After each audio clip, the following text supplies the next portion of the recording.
Welcome to the Liverpool 12th Man Show. Welcome back, Reds. This is the Liverpool 12th Man Show.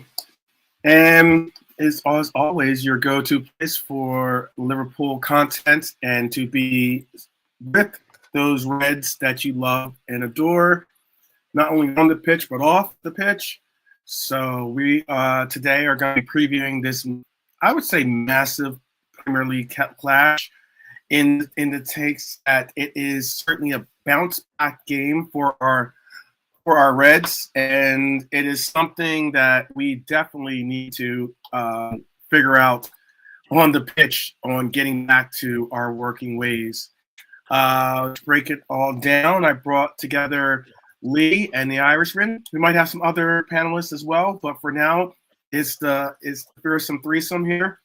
I guess we'd be more like we could be the midfield. So, so we are going to break it down for you. How you doing, Lee? Good. Looking forward to a game to get that one out of our system. I mean, Arsenal have won their game now, so we've got to replicate their results, haven't we? Because 4 points isn't that comfortable a gap, is it? Need to replicate their result now. I didn't actually know that they'd gone on and scored the second goal. I was watching it as far as when they scored like the first one on 81 minutes, but I didn't know they scored the second towards the end. Yeah. Yeah. There's been some good games today. We're gonna go into that too. We're gonna get into a couple updates as well with some of the action that went down today. Is Saturday. Obviously, Ant was correct on his on his prediction that his boys in blue would not be able to hold off the London Red Tide of the Gunners, but all the same, it's all good. We'll talk about that. We also have Brian in the house with us as well. How you doing, Brian? Yeah, pretty good. Okay, just pretty good. All right. Did you watch any of the games earlier? I know. I had one of the things on in the background. I was doing a few bits and pieces. So I'll just keep an eye on the scores. And that, but Leicester they did all right for a while, but yeah, just couldn't hold out. Couldn't hold it out. Okay. I don't think many people expected them to hold out. Like, getting 80 minutes was quite a noble effort, like, on their part. But no, I didn't think they'd have enough to last the whole 90 plus injury time. But we just got to replicate their result now, haven't we? Like, put the gap back where we want it to be, which is 7. Agreed. Yeah, we just got to basically, go out there and do what we need to do, which is like, go out there and get our result and keep it moving, basically.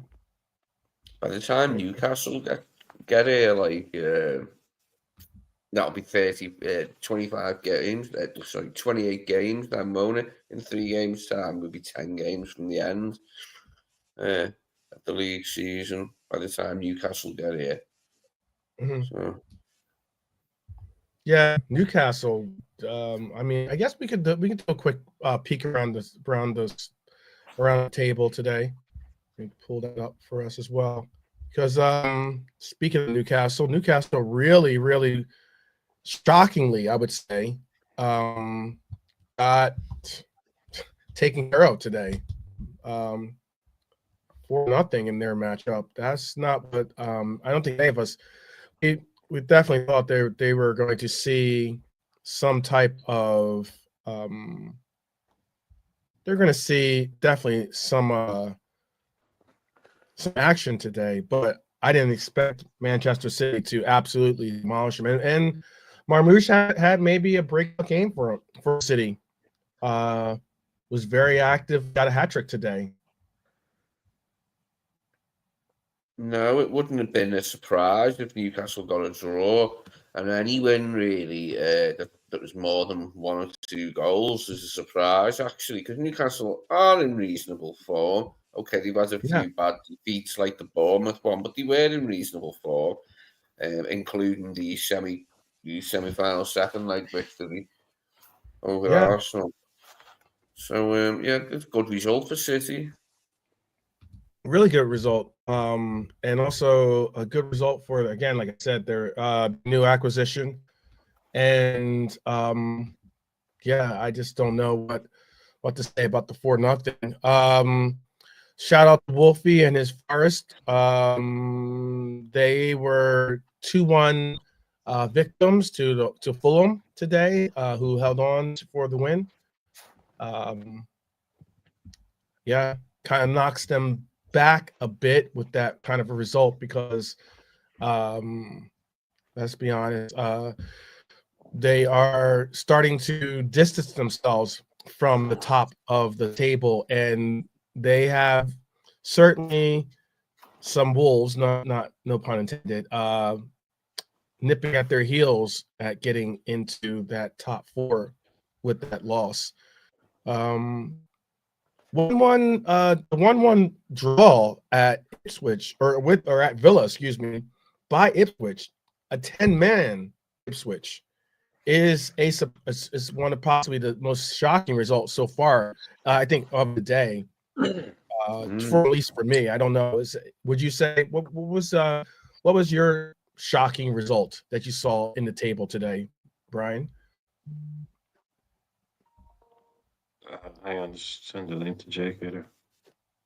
Okay, or Lee, you can handle that while Brian takes care of something. Well, I was quite surprised that Villa didn't manage to beat Ipswich. Was it at Villa? Was it?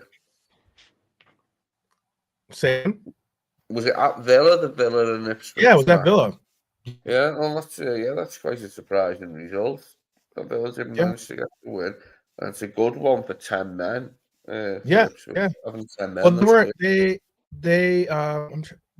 they did score with 10 actually, because they were down 10 men before halftime. So at halftime they were down. At halftime they're down to 10 men, and then Liam scored a goal for them. A really nice taken goal too, by the way. A really well taken goal. And then it took Ollie Watkins to pull back a 1-1 draw for them. And they ended up holding on. Ipswich ended up holding on for a 1-1 draw, which is really, I think was my surprise of Saturday's run so far. Do you have a shocker for yourself, though, Lee? What game was your shocker? I can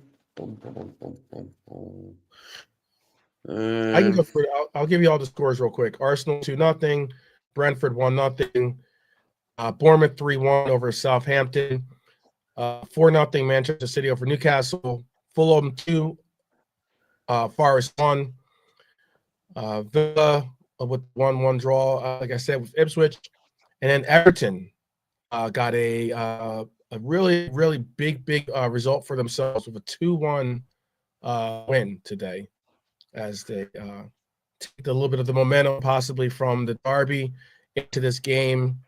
Beto had a early score, well-taken goal for himself. He's starting to round into form for Everton, and they get a 2-1 win at Crystal Palace. Not bad goals for them. It's a good win for Fulham over Forest, because obviously Forest have been doing well, haven't they? So yeah, that's quite a standout result, isn't it? Forest going down. Yeah. Big up to Nolante too. I see he's joining us as well.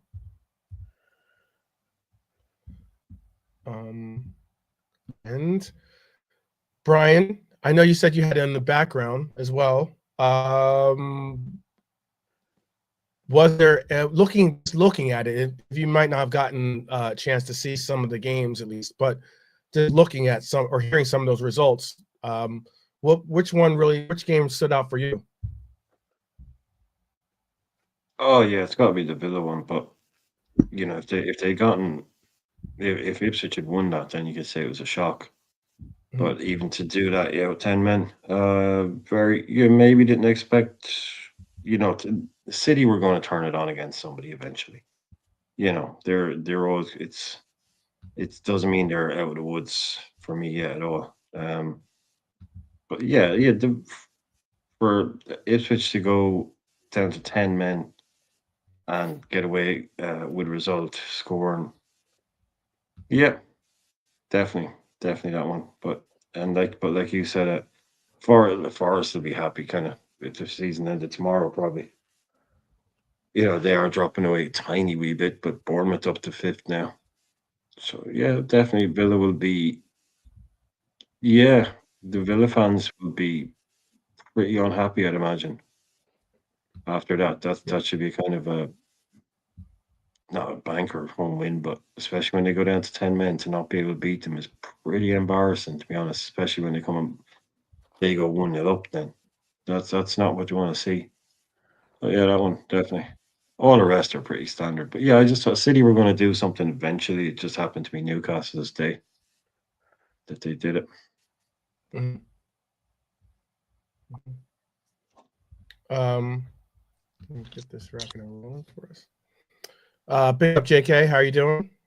I'm all good, bro. How you doing? Doing well. Just long show last night. So, you woke up to watch some of the games. Might have fallen asleep in one or two, but definitely did my best to watch some of the games today, and then yeah, got prepared for the show and ready to rock and roll. Yeah, I watched the Arsenal game in the morning. Everything was going smooth until the last 10 minutes. Yeah. But it is what it is. For me, Arsenal got too many injuries to keep doing that. I guess for me, if they played Everton today, who just won again 5 minutes ago, if they're playing Everton away today, Everton want to beat them. Leicester went great. They really weren't. Let's Bernadette. Big up Bernadette. Big up Marianne. Yeah, bless up, Marianne. Definitely. I'll leave it bless, bro. Long time no see. Everyone in the chat. Alante, those scores that came in today, is there any shockers, any big results or surprising results, I should say, for you? Same with Brian. Not really. It's the Villa one. That's the clear shocker. I mean, Man City, the shock is not. It's not the shock that they won, but it's the way they won. So we wouldn't say it's a shock. It was a mini shock of way they won. But apart from that, that's it really. Everything's just yeah. Yeah, for me, that Villa game as well shows us like I'm not sure what the Villa team was exactly, but Also, strong team. So, we should start. Sorry, Jake. I was just going to say, sorry, just before you finish your point, the only thing is they got injuries in defence. So, like, Kamara is playing like as a centre back instead of a DM. Yeah, they haven't bought because he sold Diego Carlos. So they kind of empowered the main ones. So they're kind of struggling, but that's it. But anyway, sorry, JK, go on. That's what I was going to say. No. Just for me, just that Villa game, like for me, I think if they hammered Ipswich today, they've gone into our game confident, and I think Ipswich were leading as well. So it would have been a nice little result, that 1-0 there. But hey, they didn't win, so that's okay. Yeah. We've got a big week coming up, bro. We've got tomorrow Wolves, Villa Wednesday, both the West Midlands teams, and then we've got Man City on Sunday. So a big week. Didn't know they sold Diego Carlos. No, that's the first I've heard. Who did you sell him to? Yeah, he's a free agent. Ah, it's right. a Spanish team now. But Torres is injured, is he? Is Pau Torres? Yeah, Pau Torres, yeah. And I think, what's his name as well? Mings and Consta they've got, haven't they? But one of them must have been injured as well. One of Mings and Consta for Kamara to play centre back. I think it's Mings. I'll have a quick look. 1 second. Well, that's still the same when we get that low bus. Their defense today was Kamara, Digna, Garcia, and Desai, the guy they got from Chelsea. That was their defense today. Midfield, yeah, McGinn, Tielemans, Marlon, Rogers, Ramsey, up front, Ollie Watkins. Asensio was on the bench, came on 63rd minute. Tyrone Mings was on the pitch, but he came off in the 16th minute then. Yeah, so they look a bit thingy for defensively. They look a bit slim, you know. You got a few selection problems for the game against us if it's still the same. When we get there, if Con's is still unavailable or whatever, Yeah. and if Mings and Kamara fit to play the centre back roles. Did you say they bought someone new then off Chelsea? Yeah, is it Disasi? This Disasi, yeah. Yeah. They got him That's in. Disasi, yeah, right, yeah. He's left-footed, isn't he? Yeah, I think he's left-footed then, isn't he?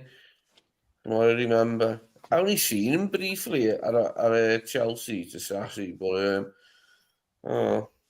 it's interesting anyway that they got him. Because I wondered if they bought anyone in the any defenders in the window, like. Villa don't mess around no more. Look at the window they just got in, who they brought in. I'm surprised, like with the team. I'm not sure Rashford weren't involved today. That means he must be injured as well then. Let's have a look. No, he was on the bench, came on in the 45th minute. So him and Asensio both came on with plenty of time to do something. They didn't do nothing. Oh, yeah. Yeah, he did. You know what I'm saying? Yeah. Yeah, mad one. Yeah. Yeah, they definitely did. They got on, and that's a great loan for them, by the way, too. What, Rashford? No, the Asensio. Yeah, That's a mad one, bro. Would you ever say to me back in the day, is this guy at Real Madrid going to end up at Villa one day? nope. That's well said. Exactly why I think I said that's a great loan for him. Mm-hmm. I think Villa got a bit of a pull nowadays. I think like people don't mind going there. Marlon, for example, he could have gone to maybe a bigger club. Maybe he's all right, good little player at Dortmund, but they're pulling names now that they're be like and their owners don't mind spending as well. If you haven't noticed, Yeah, people keep talking about their people keep speaking on about their wealth, the wealth of the squad, at least, wealth of their owners. yeah. And now you're I guess finally starting to see a bit of it. You saw a little bit last year too. I'll admit that. 60 million for Duran helped. Yeah, that sorted stuff out. That did. Were you surprised he left, guys? I thought he would be like, you know what, I want to take Watkins' spot. He did take Watkins' spot. Got sent off and he went pear-shaped for me. I've seen that game where he got sent off as well. And it all went downhill after that. It's mad, isn't it? How if he didn't get a red card that day, maybe he'd still be a Villa player. Weird though. Weird sign. Weird just selling him just like that. You know? Mm-hmm.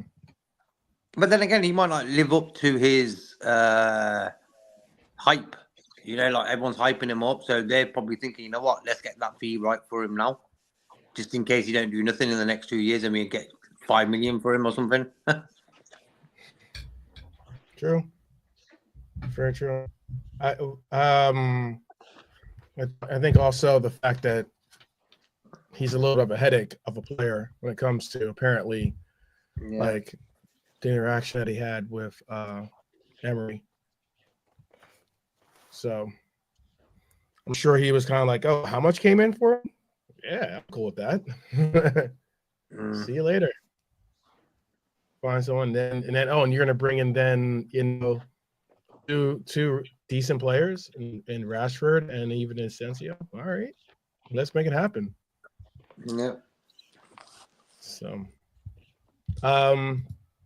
but getting back into it with ourselves, let's get into team updates. Let's get into let's talk about our own Reds at least, because that's most likely why you guys tuned in today is to talk about Liverpool. Liverpool's going to be coming into this game fighting for our title. And I say our title because it's our title to lose, certainly. And this match is ever so crucial because let's not get twisted. We have some people, or we have a team couple of teams, well, maybe one team more likely, that are trying to narrow the gap between us and them. So you could say they've been dealing with a tough couple of weeks, maybe. They lost in the FA Cup, dropped 2 points against our rivals Everton, and it might have put us on a little bit of a back foot. I know that we are still currently ahead of Arsenal, like I said, by 4 points on the table, with the possibility of extending that back to 7.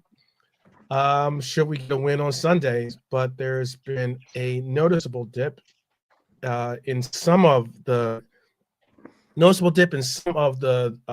discourse for some of the chest being brought out by those Reds, out by some of our fellow Reds. Adding to this were the red cards received by both, obviously, one of the scousers in our team, Curtis Jones, and our coach, Arne Slot, in the dying moments of that match on Wednesday. Jones obviously got his altercation with Decore, and Slot picked up his by doing what we'll call the Lord's work, maybe, and telling Michael Oliver where he can go stick it, basically. But thankfully, Arnie will be set to be in the dugout for this one, despite receiving a red card after the final whistle on Wednesday. At the time of the writing, the FA Cup, at the time of this writing, at least, the FA Cup we're still deliberating over the coach's final suspension, but it'll most likely run into next week. We have Hisselhoff is going to also be sent off. Was also sent off, so he's got a potential suspension coming from as well. And I think it means that even if and when we do, it will be John Hittinger. That's how I pronounce his name. Johnny Heitinga. That will be taking over for them when they're unable to be on the sidelines of the pitch. Meanwhile, for the Wolves, they've won their last 2 matches. One a home game against Villa in the league, and the other is they won the FA Cup. They're still in the FA Cup, actually. There is a sizable gap between 1st and 17th places, which is where they hold. But obviously, we can't take that for granted. They're only on 19 points currently, with Ipswich and Leicester both below them with 17. I think that they got 18 today, so Ipswich has narrowed that gap a little bit. Wolves will finish off February with games against Bournemouth and Fulham, where they're probably more hopeful to pick up points. When the Reds travel to the Wolves, Wolverhampton, back in September, we needed a successful penalty from Mohamed Salah to ensure our victory. My question for the panel and also those in the chat: how do you think Liverpool's recent setbacks will impact their mindset going into this match? What is it that we need to see from our Reds going, especially into this match? I'm going to ask that of the panel, and if you can definitely chime in the chat if you like. I'll start off with Nolante, since he's off of mute. Yeah, sorry. What were you saying, 12? Oh, no worries. I'll let me pose. I'll pose the question again, but I'll give you a little time to think about it. Yeah, sure. I ask JK, how do you think Liverpool's recent setbacks will impact their mindset going into this match?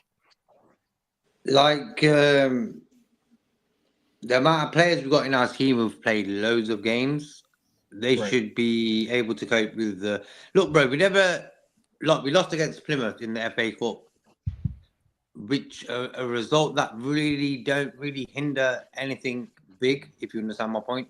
It wasn't like a league loss, you know. It wasn't a Champions League loss or something like that. It was a FA Cup 4th round loss, which we shouldn't have really lost anyway. But we did. But for me, the players, there's enough players there who, after the Forest game, just kept on winning. So after seeing the Arsenal result today, if that ain't a bit of a kick up the backside and stuff, I don't know what is, you know. It was like, it's a 4-point gap and we've got a game in hand. So let's make it 7 again. You know, I like that 7-point gap. Sounds better than 4, you know. Yeah, I would say so. How about for you, Brian? Yeah, I think there'll be, like I said, it's what you do with it. If it was 2 bad results in a row, 3 the same team, I think we'd be worrying about it. But at the moment, it's still in let's go out and fix it kind of territory. You know, if we had a bad run over this 3 games, you know, against Villa and City, then you kind of like, we might have a problem here. But right now, it's kind of, look, it was a tough game. We got away with a draw. We got out there with a draw, and now we have the chance to. We've seen what Arsenal have done. We know what our job is. All we can do now is go and put the 3 points on the board. Yeah, that's why I think tomorrow, on paper, it's a 3 or 4-0. You know, all day you should be able to kind of go. You know, I don't take the kids out to the beach and come back kind of, you know, confident enough to, yeah, we won, thought we would, kind of thing. But it's huge now, you know, because everything is in context. In the context of having drop points at Everton, Arsenal trimming it to 4. We've had 11 points.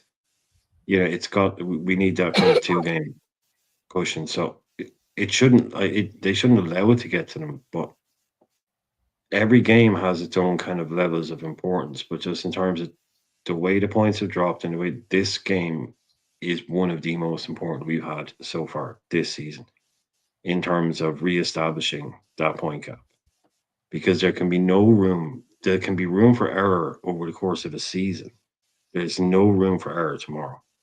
This has to be 3 points.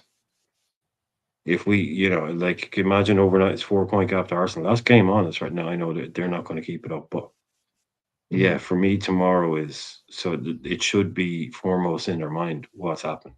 But just in terms of, let's go and put this right kind of energy, as opposed to wheels coming off energy.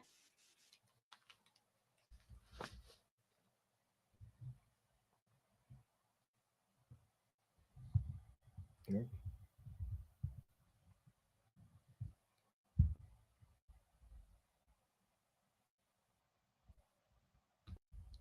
One second.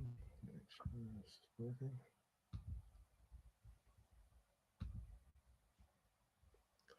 Nolante, what have you know what the question is now? Have you got anything?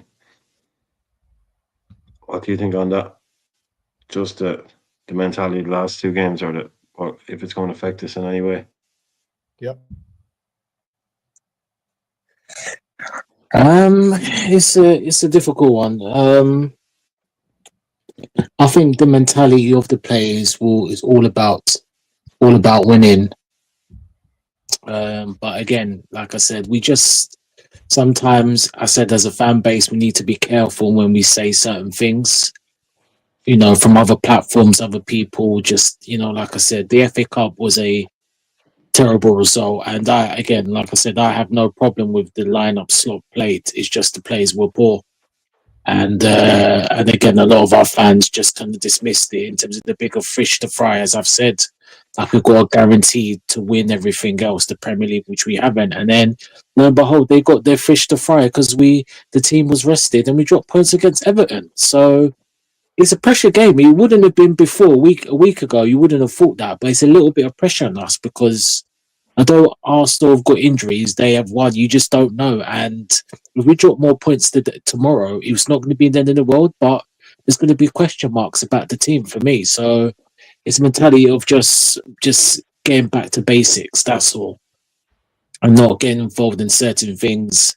I was speaking to actually Funny Fuzzy earlier, and he's made the point, not just this game, in 2 games, the Man United game and the Everton game, it was 2 games where emotions we're too emotional in both games. We didn't play our normal game, but again, that could be to the opposition. So I think in terms of mentality, it's there, but we just need to not be overconfident. I think subconsciously, the players. Okay. Looking at what the chat has to say. Bernie says, when the wheel comes off the bus, you go back to basics and remember how good you are when you played your best. Well, that's a nice little proverb. On Wednesday night, Robert says, we could have a 10-point lead on Arsenal again. Lee says, think Slot has to reply to the charges by Wednesday, so maybe won't have received education in time for a ban to affect the Villa game. Well, if we can go, I don't know. The one thing about when I see those kinds, like when a team like Villa goes in against Ipswich at home and they get a 1-1 draw, sometimes I'm like, okay, it's not the kind of result I was hoping for, because then sometimes the teams tend to, put a little more emphasis on getting a result Next in time. that. Next time. You know what I mean? Yeah. Rather than sometimes I'd rather them just save those stinkers for when they play against us rather than against other teams. Yeah, that's what I was saying. I wish Villa played like this on Wednesday. Exactly. But as I think it's Robert who said come Wednesday, Robert says we have a 10-point lead on Arsenal maybe because we've got 2 games coming up now before Arsenal play again. Yeah. For me, I want maximum 6 points. Because for me, that comfortable sort of gap we've had, we've got to keep it comfortable. We don't want that 4-point sort of lead, No. I want that comfortable 7 and above sort of lead. Hence why, for me, the next 2 games, probably the most important week in the Premier League season, I reckon, now coming up with these 3 games. Yeah, we need the 6 points, really, from these 2 games. Yeah, big time. They got Arsenal, they've got West Ham next. Yeah, put pressure on Arsenal to beat West Ham in the London derby. It's not a great West Ham team, but it's a better West Ham team than what it was a few weeks ago under Lopetegui. So they've got a bit of a chance under Potter. They haven't played for a bit, have they, West Ham? So he's had them on the training pitch for a while. They lost today, though. Bloody hell. Who against?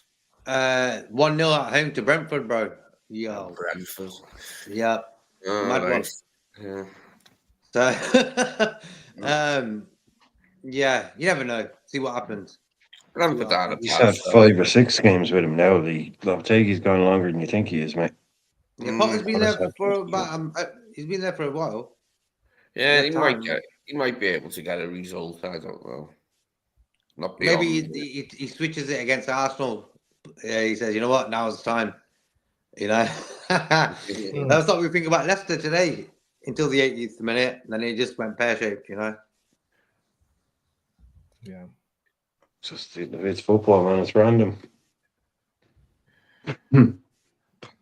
They have at least got Forest after that, haven't they, Arsenal? After they play West Ham, the next one's Forest for them in the league, isn't it?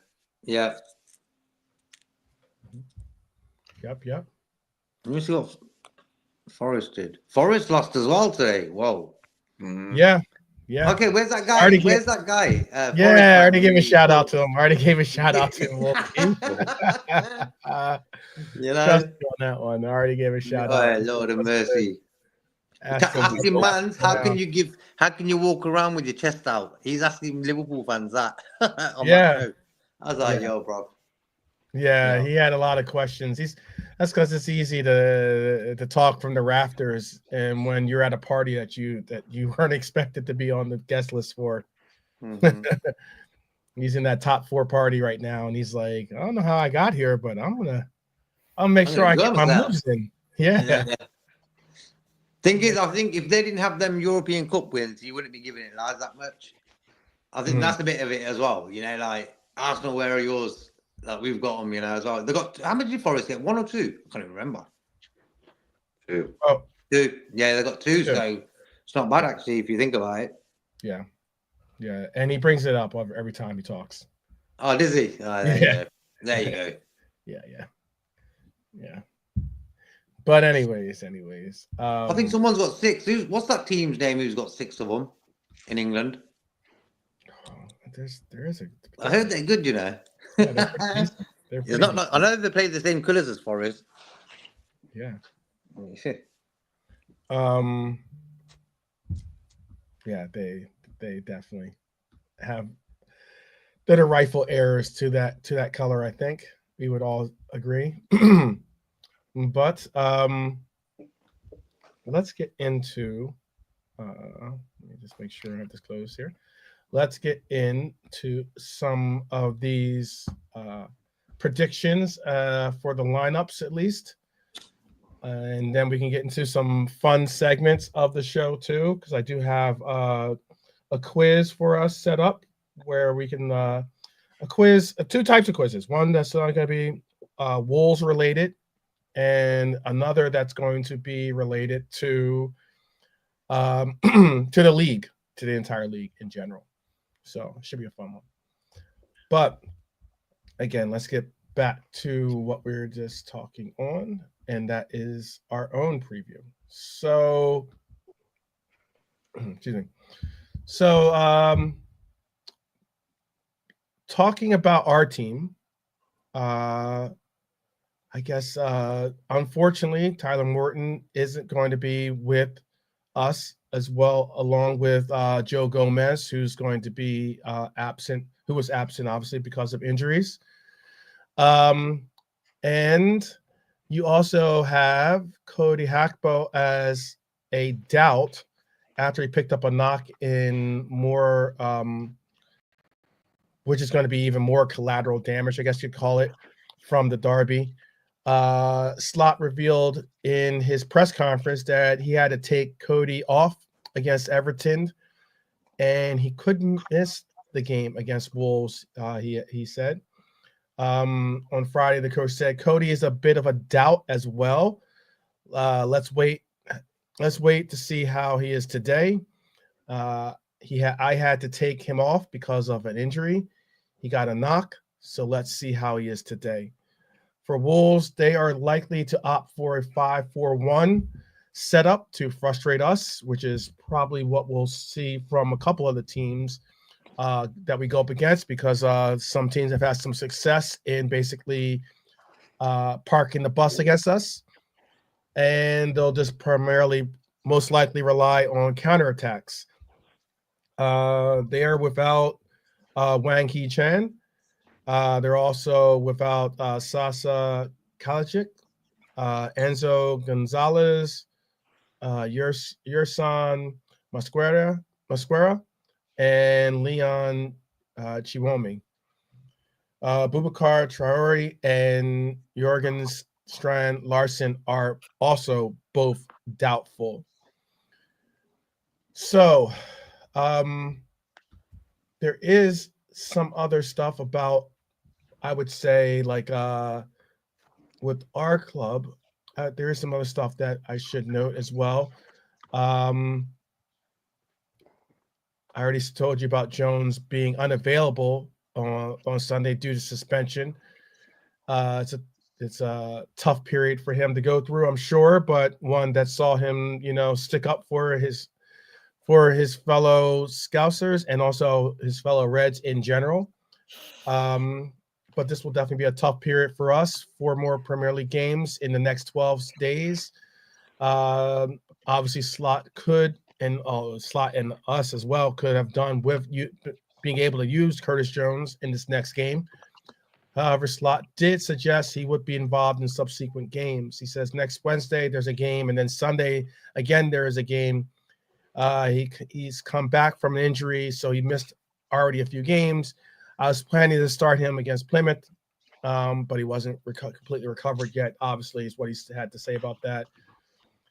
This is going to be the lineup that I will believe is going to start. Now, I know that there's going to be some in the panel and even some out there in the chat that think elsewise with some of my selections, but I do have a feeling that this could be the lineup for us. So I'm going to add this to our screen here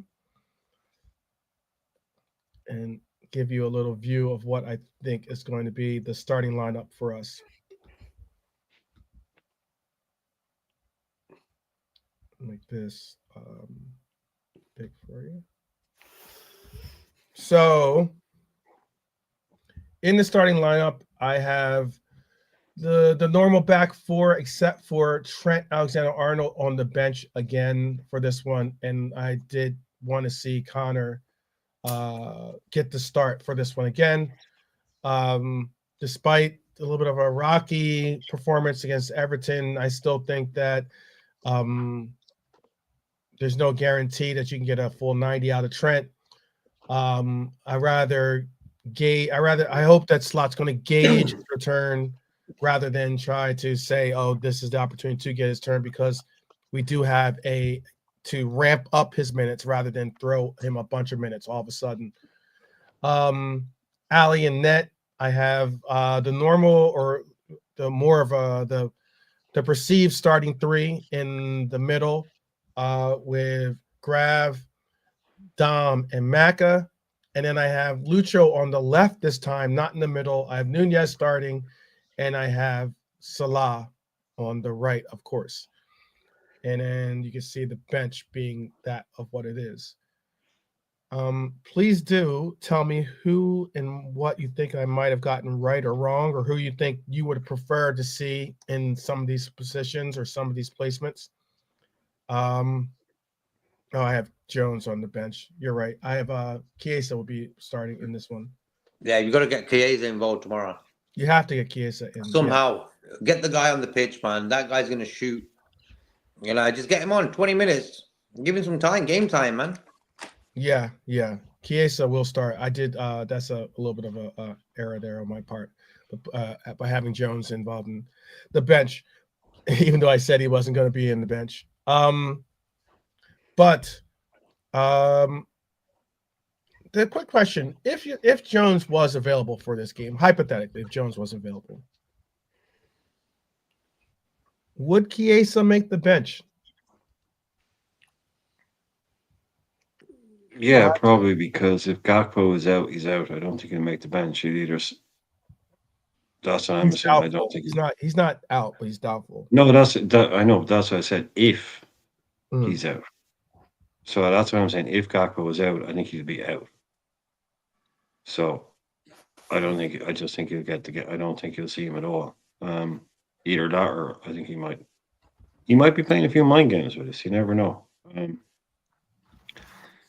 But if Jones is fit, would you see? Yeah, if the bench was that, right? If the possible bench was what we see right there. Yeah, don't know. Didn't make the last one. That's what I was saying to the lads earlier on. You know, with like we were talking about earlier on, I was saying, right, look, everything I'm going to say is just based on the assumption that Gakpo is out this weekend. Otherwise, it's going to be ifs, buts, and maybes. So I was saying, you know, with Jones, it definitely been out. Gakpo been out. If Chiesa didn't get involved this weekend, it'd be like arm bows. You know, so yeah, he's at the very least he has to be on the bench. Mm-hmm. I'm willing even to start Chiesa left, Darwin middle, and Salah right. Mess it up with their tactics for their manager thinking who we're going to play, Gakpo, Diaz, for example. Like, mess his head up, play Darwin and Chiesa. And if it ain't working out, great, bring on Diaz or whoever else we got on the bench, you know? Mm-hmm. If Gakpo's out. For me, I'd even start Chiesa tomorrow on the left. Okay. How about for you, Lee? I prefer Jota to start if he can.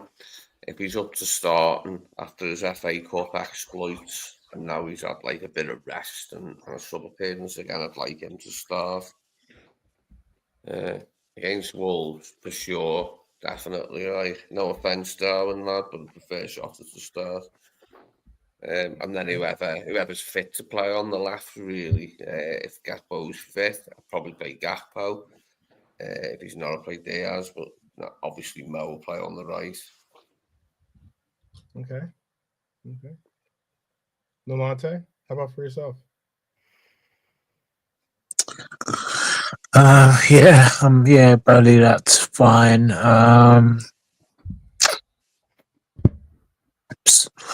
God, I mean, if Jones, well, you put Jones is suspended for tomorrow, isn't he?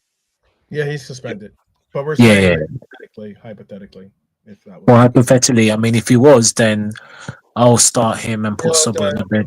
you'll have to make that decision in the next matchup. Yeah. Okay. So you keep that. In terms of them up front, I'm not bothered because none of them, Joe and Nunes, ain't been great. They've had bits, little phones. None of them's been 100%. So I'm not bothered who starts up front, man. At this point, I just want them to make a presence. And left, Score. I'll pick. Yeah, score. Yeah, that's it. I don't bother. That's In it. terms of Chiesa, it's hard, man. Would he start? God, it's a hard one. I'll give Diaz just about. He'd be lucky to start this game, and then if he's having another stinker, then you put Chiesa on as early as possible for me. So Look at that way. Yeah. Like play Diaz in his normal position on the left to see what he does. If that's the way it is, Mm-hmm. But there's enough players quality-wise up there to get the job done. Oh, there is. Same against Plymouth, same against Everton. The players have let themselves down. Some of them, majority of them. So it's down to them. That's all it is. Yeah. Justin's going with Jota, Darwin, Salah. Bless up Justin as well. That'd be interesting. That'd be it's not a bad shout, to be honest with you. It's not a bad shout because that's it's not a bad shout. I know Jota and Darwin have played together before, and they played for me well that assist what Jota gave him with the header, where Darwin lobbed the goalie at the end of it. That's why I like to see two strikers sometimes playing. And Nunez gave him the assist for his last goal. There you go. Play on both. Gave Diego this. Diego behind. Yeah, it's sub bench. Jota behind Darwin. Could do.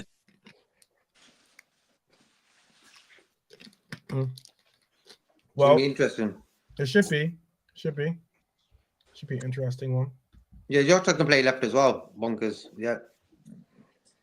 Yep. Well, let's see. Let's get into then. Let me bring this down as well.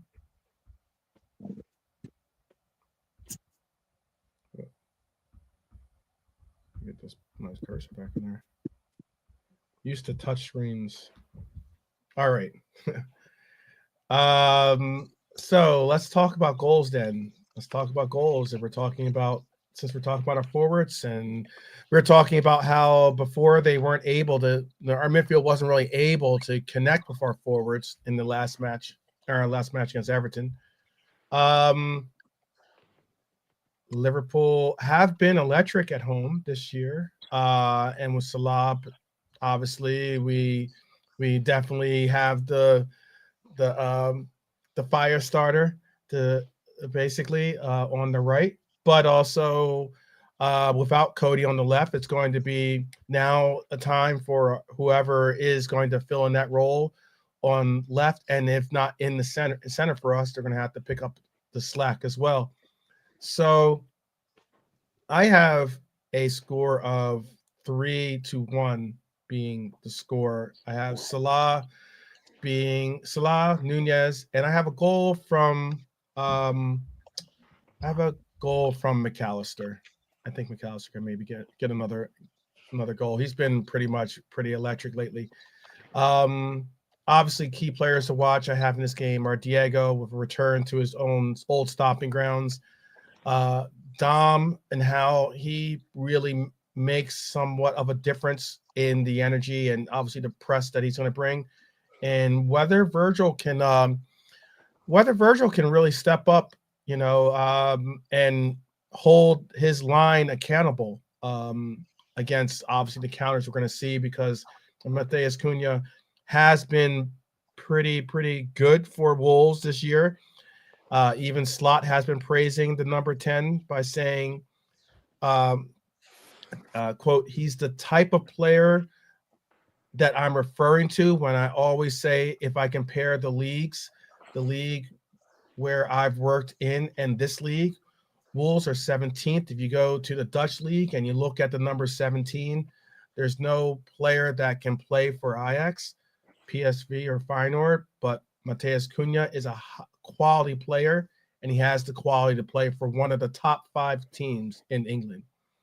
So high praise from Slot. This is certainly going to be an opportunity to be a audition. You know how a lot of the auditions go for some of the players that have been linked, or some of the players that get or have the eye of our coaches. I'll ask this to the panel. Who do you think will be Liverpool's biggest game changer against Wolves? Who's going to be the big game changer against Wolves in this matchup? And I'll start with you, Lee, in that question. Who do you think is going to be the biggest game changer? I'd like it to be Szoboszlai. I'd like him to have a really strong showing. And just the entire team, but I'd like Szoboszlai to have a really good game. Maybe Jota could be the difference against his old side. I don't know. He scored against them before in our colours, I think, hasn't he? So he could do it again. But I would like to see Jota over Darwin in this one. I think it's about time. Okay. I definitely think you will see him in this game. He could get the start simply because it's his old stomping grounds too, as well.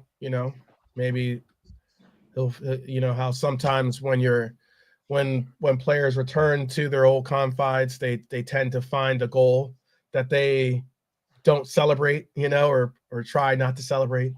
They do the old like, oh no, don't rush me, don't rush me right now. But also give your prediction as well. By the way, give us your biggest game changer, and also give us your prediction as well, if you could, Lee. I'll say 3-1 to us. Okay. Won't do scorers, but I'll say 3-1 to us. Maybe get the other people's scores, and then we'll do scorers after scores. Okay. All right. How about for you, Brian? Game changer. Well, I mean, game changer to me, that's someone coming off the bench and changing it up. That to me would be a Chiesa. Talking about the biggest impact on the game. I mean, how many times can we say it? Who gets us out of trouble every week? Who bails us out every week? Who breaks open tight games? Who scores the goals? Mo Salah every single week. So if he's the one that's going to be the difference maker, not surprised at all. But yeah, if there's anything that needs to, if Jones and if Gakpo are out, then I think someone like Chiesa off the bench could be key if it's not going exactly the way we want it. Which I don't expect us to need to kind of Sal's going to have to get his thinking cap on here at a couple of changes, mix things up, do something different. I really don't think it's going to get to that. But yeah, I just think Mo will be the whole team will be back in stride at Anfield. Like Jota, to me that's why I'd start, not just because I think he's the best option. I think he's fit now. I think someone like him, while he's fit, get him on the pitch. Yeah, maybe him, but I just think, as usual, it's probably going to be Mo Salah that either opens the scoring or breaks open the defense, does something different. He's like that new thing that he's doing now with his outside of the boot pass, becoming a creator as well. I think he's been told you don't always have to dribble straight at 4 players. Sometimes you can cross the ball, when we get the boys to run in. So yeah, I think he'll be. Like I said, someone already is bailing us out every week, but he's not bailing us out too much. Out an exaggeration, but he's putting up the numbers every week. So Mhm. going back against him to do it again, to be the main man, and everybody else pile in around him, hopefully. But yeah, like that's something I've been saying for a long time now. Is when you look around at the wages and the squads in the Premier League, look where Bournemouth are now. Even when Bournemouth were in 12th, 15th, like I'm saying, there's players in this league that can outbid teams like Roma, um, Atalanta, whatever teams that are in the Europa League, Champions League, even some of them, to go to these small English clubs. Slot is right. Every single one of these teams, but Wolves especially, have a lot of top quality individuals. But yeah, that's one of the better things about this league, but it's also the thing that we don't want to talk about him now, and tomorrow he shows up and scores 2 goals. Just Cunha, dude. I don't want him to have a good audition. I want him to fail his audition. I want him to trip over his shoes on the way in the door and, set the stage on fire and, insult the director's wife, the whole lot. I want him to have I don't want him showing up and go, that's why we want Cunha, because he just scored 2 goals. No. I don't want that at all. So, yeah, but they do have players. They've always had players. Yeah, he's a player that can outwit centre half. Like he doesn't necessarily have to burst away from them with pace, does he? Or anything. He doesn't have to be like that direct. He's just clever, isn't he? Cunha knows how to find space and finish when he finds it. Yeah. Yeah, we'll have to be on top of our game, tomorrow to keep him out. Well, I'll ask JK this then. Hey, definitely give us your score and score predictions. But also, would you rather see Cunha as our 10, or do you prefer what we're getting out of Dom in our 10?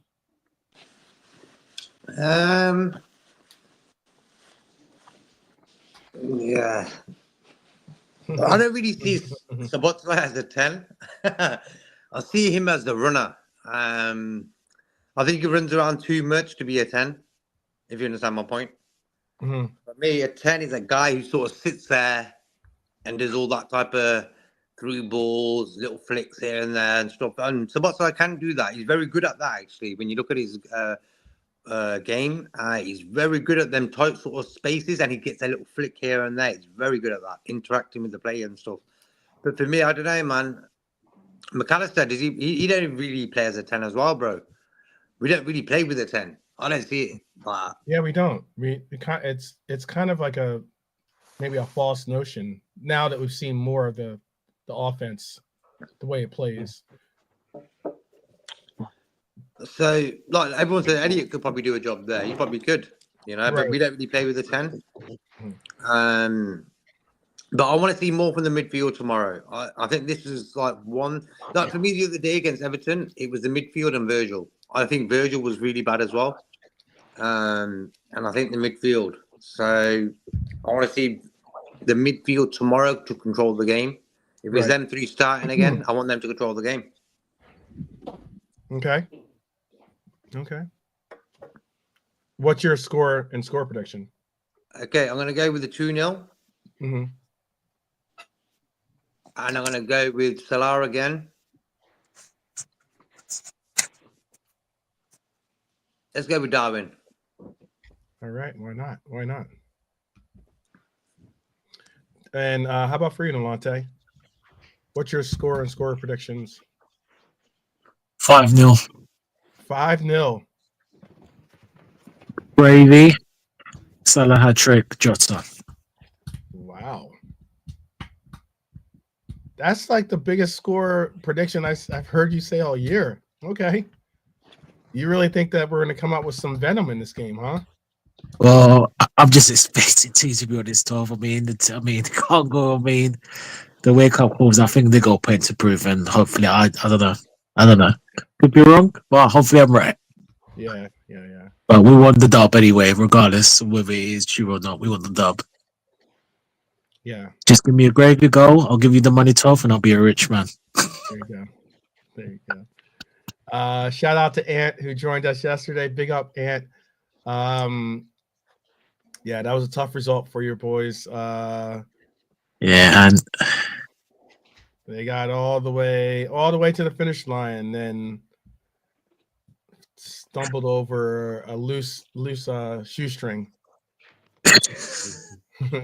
tripping over their own feet. That's a shame. Brian's put his suggestions. He says 2-0 Salah and Diego.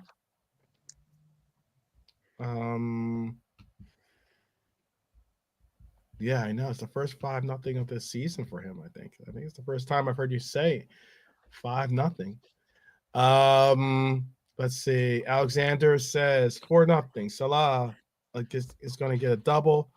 And then Diego and Trent with a goal. Okay. It's kind of beat. I know that there was, just to speak on it real quick, there was the talk yesterday. So I remember I said not to get gaslit. I got gaslit a little bit by myself. In that I saw the football terrorists try to make an apology to Liverpool Reds out here in the world because he misspoke and he had said something about Salah not being a foul on Salah and also it not being a foul on Ibu. He stuck with his Ibu assessment. I don't agree with that one, but he also did acknowledge that he acknowledged the part about Salah being fouled in his mind or in his view, but he also tried to make it about saying how that foul wouldn't have mattered since it was a good 3 minutes or something before the other obviously that we got our opportunity. I think it's 3 minutes before we got our opportunity, or they got their opportunity to score. I did push back on that because one thing that was noticeable in that Everton game was that we had, not only is that foul maybe tick off some very crucial seconds. Obviously, they got that goal in the very last seconds of the extended time that Oliver put on to the game. But what was noticeable is if he does give us that foul, then some more time ticks off the clock. If he does give us that foul, we would have gotten an opportunity to maybe see if, and I know someone said Trent was going to be a scorer tomorrow. We might have gotten an opportunity to see if Trent could have put a free kick in from a very, very dangerous position. It's like at the top of the box, like center too.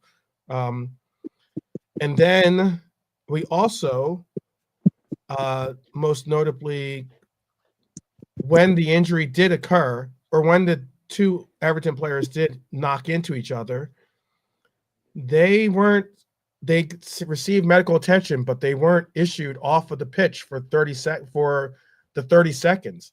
And especially since it was a head injury, and it was a significant enough head injury that the player was on the side kicking and kind of like obviously in some type of pain. They should have brought him off and still give him not only the mandatory 30 seconds, but also if not both of the players, and then done the concussion protocols and the likes to see if they would have gotten on the pitch. That would have made a difference, but they didn't do that.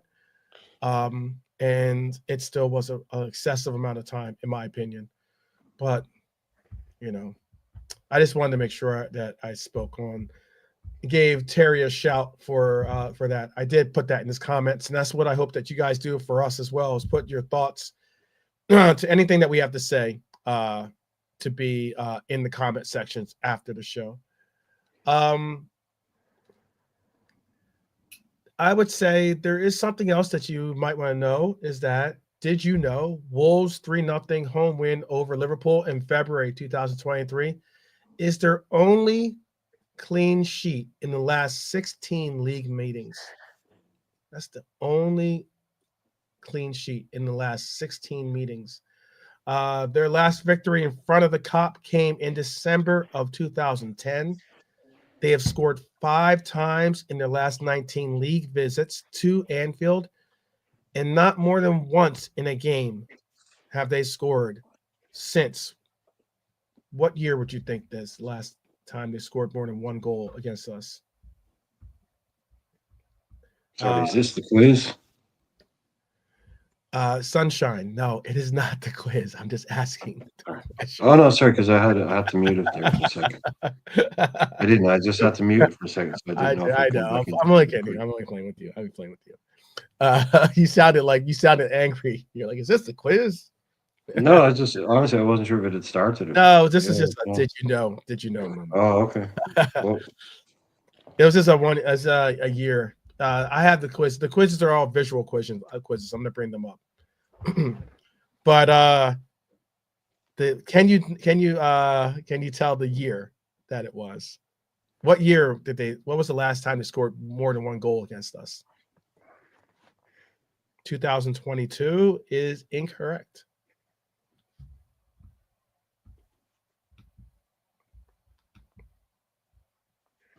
yeah, that's what I would have guessed. So, sure. They have scored 5 times in their last 19 league visits to Anfield, and not more than once in a game since 1972. September 1972 is the last time they scored more than 1 in their visits to Anfield. Long time. But I did say we have some games. All right, let's get into them. All right, let's get into this. I'm going to say we're going to hop into the DeLorean and do something cool in that. We are going to hop into this DeLorean, and I'm going to ask you, can you name,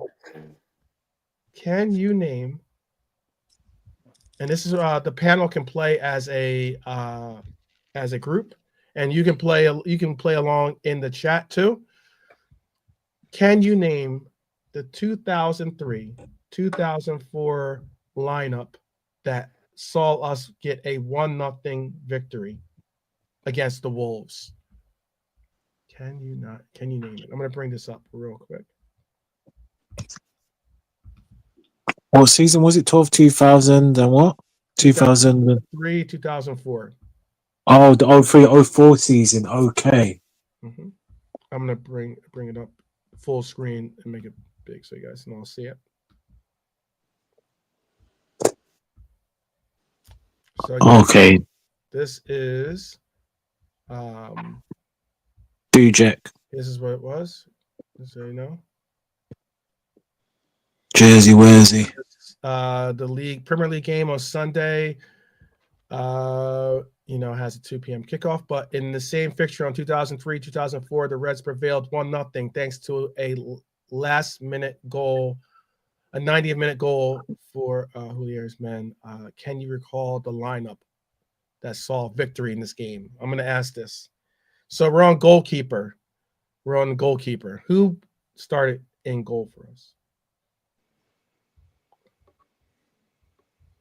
And you guys can do this as a group.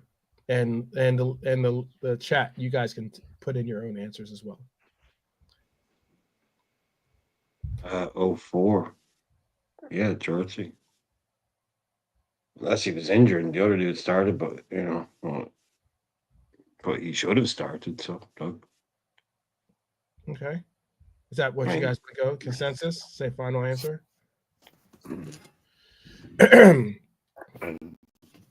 I'd be slightly worried about what Patrick Duty's in there, but unless it's like a tricky one and dude like was injured for that game or something, he ended up having to start. Yeah, just got to be Jersey. He would have been first choice.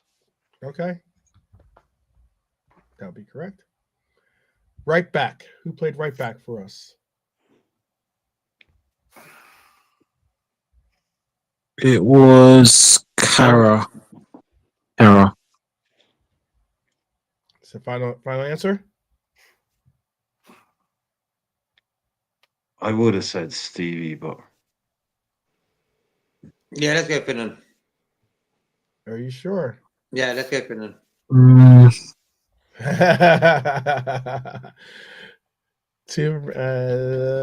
Lee saying Stevie too.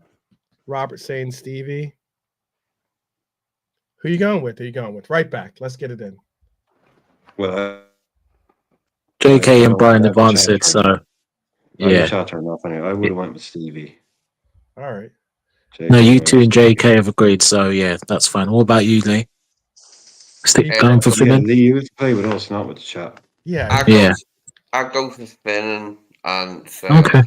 Hippier and Carragher with the centre backs and Yeah, but Lee. or Oh, yeah. All right. Sorry, Finland. He's all right. Go Finland because Finland, the three of them agree I got, Finland. Yeah. got his foot to the floor in the DeLorean. All right, I got you. Okay. I think it was Jamie, but we'll see. Let's see. It was. Yep. See, Hera. Knew it. Who was you said center back? Who did you go with? Oh, this is Henshaw's. This is Henshaw's. This one. Yeah. I was on Sancho Chelsea and Giscard, in yeah. 2004. But it's just it's a particular game, you know. So Yeah. just assuming it's Sancho. I mean, I can't remember if someone's injured or not. But So you want to go? Who you got? Henshaw's. What's the percentage bet? You know. Which one? What are we doing? Well, I'd go Ancho. I don't know what the guys want to go into. Yeah, Henshaw. Yeah. Let's go. Henshaw's. I think this is wrong too, but it's all good. Yep. Huh? All right. Yeah. Someone has the list That's already. I already did this. I already did this. Yeah. Well, yeah. That's this is what I'm saying. Like these. Yeah, there's a reason someone's in there. Sometimes it's not. Yeah, of course. Yeah. I know it's just a matter of recall, though. This game's already been played, so yeah. No, that's what I'm saying. But it's like it's odd. Surely he would have started, but like you have to think about it sometimes. Like there's a reason the guy might be one of the options because he might have played that particular game. Yeah. So it's not as straightforward. Right. Who plays center back for us? Who played the center back part for him for Biskin? I didn't see the game, so ain't no recall here. I'm guessing. Okay. I'm just going with I'm going percentage. Sammy Hippier. Okay. Well, then those of you in the panel that did see it, I remember fair play. Fair play. What 21 years ago? If you can remember this one, that's fair play to you. Yeah.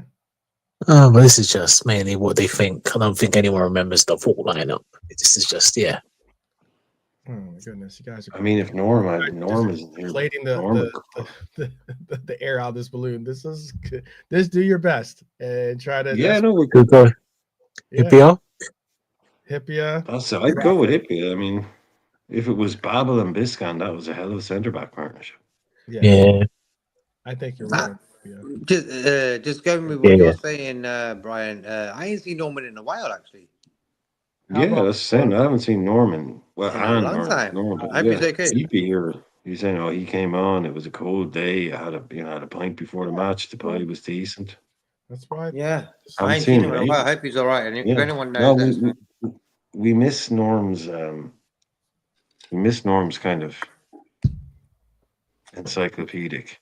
Yeah, brain. Yeah, he's that type of guy. I like them type of guys. Yeah. So was it Jimmy or John? Dara might know Jimmy or John? Too, though. 2003, 2004. Oh, yeah. That's Jimmy a or good John? one. For some reason, I've got Jimmy. I don't know why. I've got Jimmy. What, Corkill? All right. Jimmy? Who you guys want to go with? Well, you guys aren't looking at the chat, I hope, right?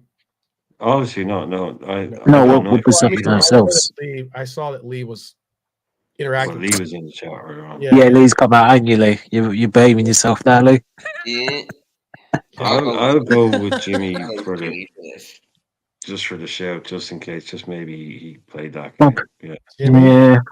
Was it season 2003-4? Was it this one? Yeah, this was the one. Yeah, I'll show you right now. Yes. This is what it was right here.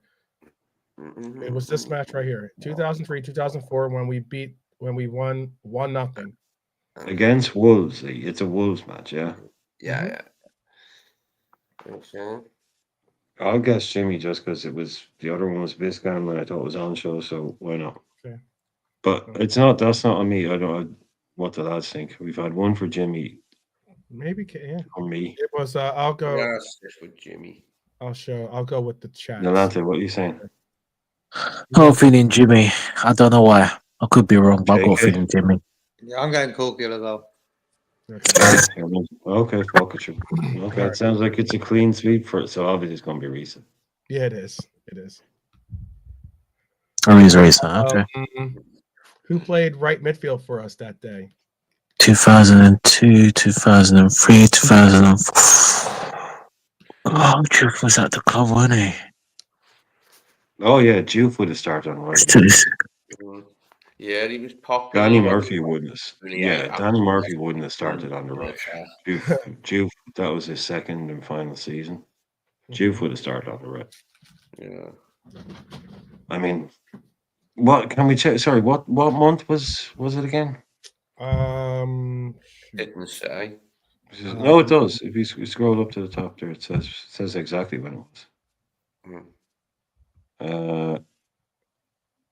I don't think it says in this one. No, sorry. Yeah, 2 p.m. kick. Oh, sorry. I think that's for us.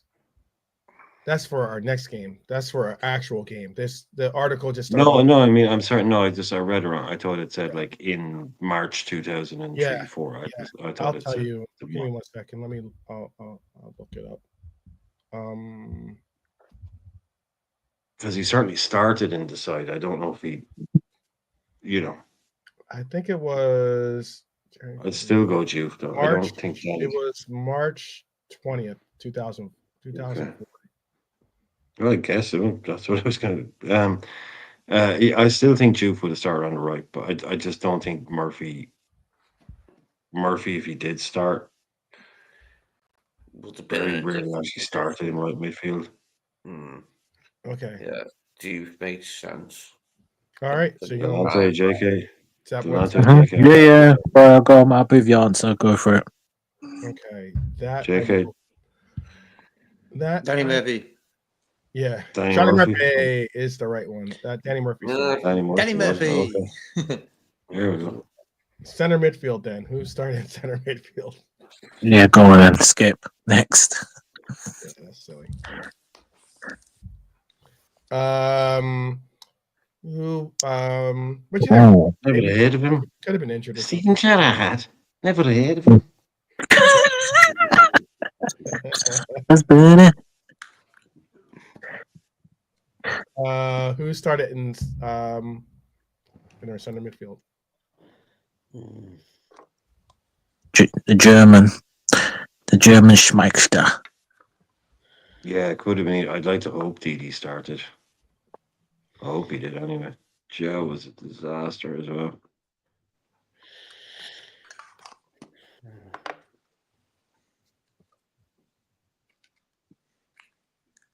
I'll go with Didi. I don't know. Yeah. I'd say Kuhl. If he was fit, on the rare occasion he was actually fit, he would have started. So I don't know. It's Alec. Go for Harry, mate. Got a bit of Harry. Yeah, if they were both fit, Harry would have started. I don't know, but if Harry was off and injured, so Alec maybe only got a few starts. Yeah. Pongo, they joined in the same. Remember, they were the two kind of. Everyone was in love with the French thing, and French thing. Yeah.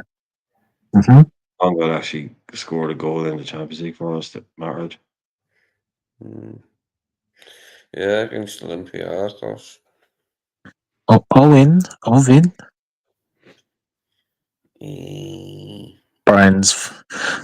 of Baron's favourites. Milan or Michael B. Again, it's who was hit on the day. It's a good one, isn't it? I'll go with the your guy, bro. I'd go with Barros. Okay. One for Owen, one for Barros.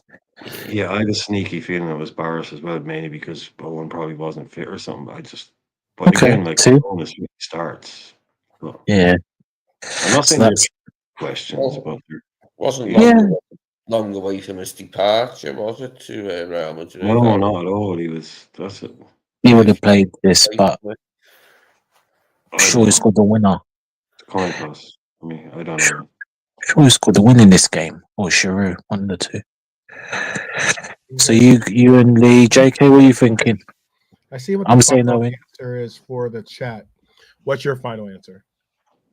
Waiting for JK. Let's go Barros. Okay. All right. That would be incorrect. I already know that. Yep. So it's Owen. Yep. Exactly. Mhm. Yeah. Also. The traitor. Who was his partner? I didn't want to say his name. I maybe also. I know. Yeah, it's For gotta be some Heskey. people, this might be a throwback, What? considering this The is way what this plays out, it must be Heskey that started. Balseski, single point goal didn't start much with Owen at all. It's got to be Emil. this is also for some of those in the chat. This is also when we played a 4-4-2. Just to keep in mind. So Yeah, he didn't have much games. No, it's Heskey. It's Emil. yep. Kobe Heskey. Yeah. This course, was game the 11 that day. And then Gerard. Biscan started centre back. Wow. Mad. Pretty well. Yeah. I remember Carragher was like still not centre back at that time. Still on the left. Yeah. Sneaky for you. All right. I did say, let me bring this down here. I did say that we also had I had another quiz for us as well. And that quiz was going to be a quiz that is a 10-question quiz, and it's about the entire league. Test your knowledge of the clubs and players who will go head to head in this league format to this weekend. So wanted to get this one going too. And this one actually, sorry. Well, no. What's that? Oh, sorry. I was telling someone about the dog. Sorry. All right. Let me bring this up for everyone. What's good? So this is your test your knowledge in the clubs and players who will go head to head. So Brighton versus Chelsea. Cole Palmer scored 4 goals in a reverse fixture and could become just the 4th Chelsea player to score 5 times against an opponent in a single season. Which of these players has not achieved this feat? Mattia Kesman. That was quick. Okay. Is that the one you guys want to go with? I'll give the chat a chance to catch up as well. You can put your answers in the chat. Is that you guys? Yeah. You're playing this as a team, so. Yeah, Kesman only scored about 2 goals for them, so. I'm happy with Bar. Yeah. Go with Flying Irishman. Okay. Any answers in the chat? Anyone want to throw in? Bonkers agrees with you guys. Agrees with you so much you put it twice. Anyone else want to take a stab at this one before I reveal the answer? Costa. Oh, is it Costa? Interesting. Okay. I'm gonna go with Kesman since that was the consensus for you guys. Oh, you find out after, do you? Yeah, you find out after. So Leicester and Arsenal versus Arsenal. Who are the only 2 players to have scored more Premier League goals against Arsenal than Jamie Vardy's 11? I wish Ant was here for this one. With 14 and 12, respectively. It's Kane and Rooney. Kane and Rooney, surely. Yeah, it's Kane and Rooney, surely. Okay. Chat, Yeah. put your answers in if you want to take a guess. If you don't want to write out the names, you could just put A, B, C, or D, like it is on the screen. No, guys. No. Wait. It's Bobby Samora and Raul Jimenez. Yeah. Bobby with the 14. Yeah, Bobby's more with the 14 against Arsenal. Yeah. Go go. Yeah, the guys know. I mean, that was a mad inclusion. Like Drogba used to score quite a few goals. Oh, but Neto. not Neto. Oh, not Neto. Yeah, go on. We got it. So As the boy said, Kane and Rooney. Kane and Rooney. All right, we'll go with Kane and Rooney. Question 3. Bernie went with you guys on that too. She said C as well. Robert went with B on that one. Okay. Bonkers went with C. Okay. We will have the answers at the end of this the quiz. Just keep your own tally. We can always go back as well. Villa versus Ipswich. Marcus Rashford could become the first player to score against the same team for 2 different clubs in a Premier League season since who did so in 2017-2018? Alexis Sanchez. That's what you're going with? B? Yep. It's the only Indeed. one that's Final possible. answer? I mean, Yeah, right. Havertz wasn't here in 17-18. Vardy's only No, he ever played wasn't. for the Premier League club. Leicester Van and Persie never moved mid-season. for the summer. Yeah. let me repeat the question. So he could be the first player to score against the same team for two different clubs. The last time it was done is in 2017, 2018. Yeah, Havertz wasn't here in 17-18. Van Persie has never played. No, I for know it 2 doesn't have different anything to do with 2017. It just means that the last time this feat was done Yeah. was Was 2017. but it was done by who in 18, right? So Havertz Yeah. wasn't here, so it's not him. Vardy has only ever Oh, you played mean for like that? I get what you're saying. So Yeah, it it's can't be. not Robin. It's not So Van Robin. Yeah. Persie never moved I get what you're clubs. saying. So it's by Okay. process of elimination, it's Alexis Yeah. Sanchez. Okay, Sanchez. I got you. Sanchini. Much different answers in the chat. Bernie went with B, Bonkers D, Robert C. Okay. Sanchez, only possible answer. For them. Oh, Fulham versus Nottingham. Fulham versus Forest. Raul Jimenez is 1 goal away from reaching double figures in a Premier League season for the first time since 2019-2020. oh, Who was the manager at the time? we move. Hey, we move. Hang on. Oh, sorry, no, he's at Wolves. Sorry, yeah, he's there now. Yeah. He's at Wolves. Yeah. Yep, A. Good. We move. Yeah. City versus Newcastle. Savinho has set up 5 Premier League goals for Holland this season.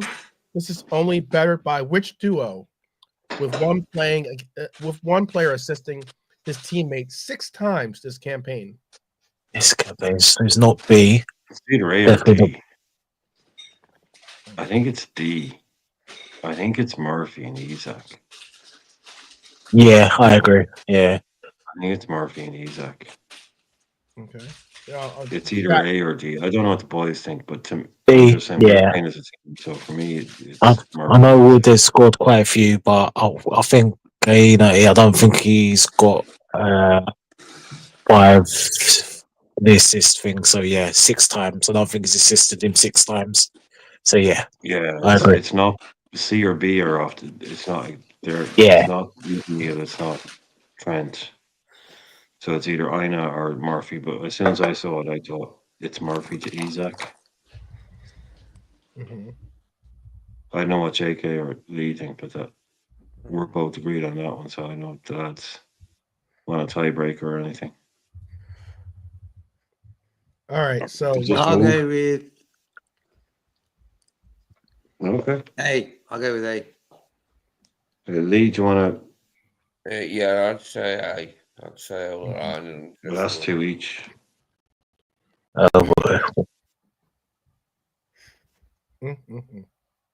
The chat thinks B from Bernie, D from Bonkers, and B from Robert.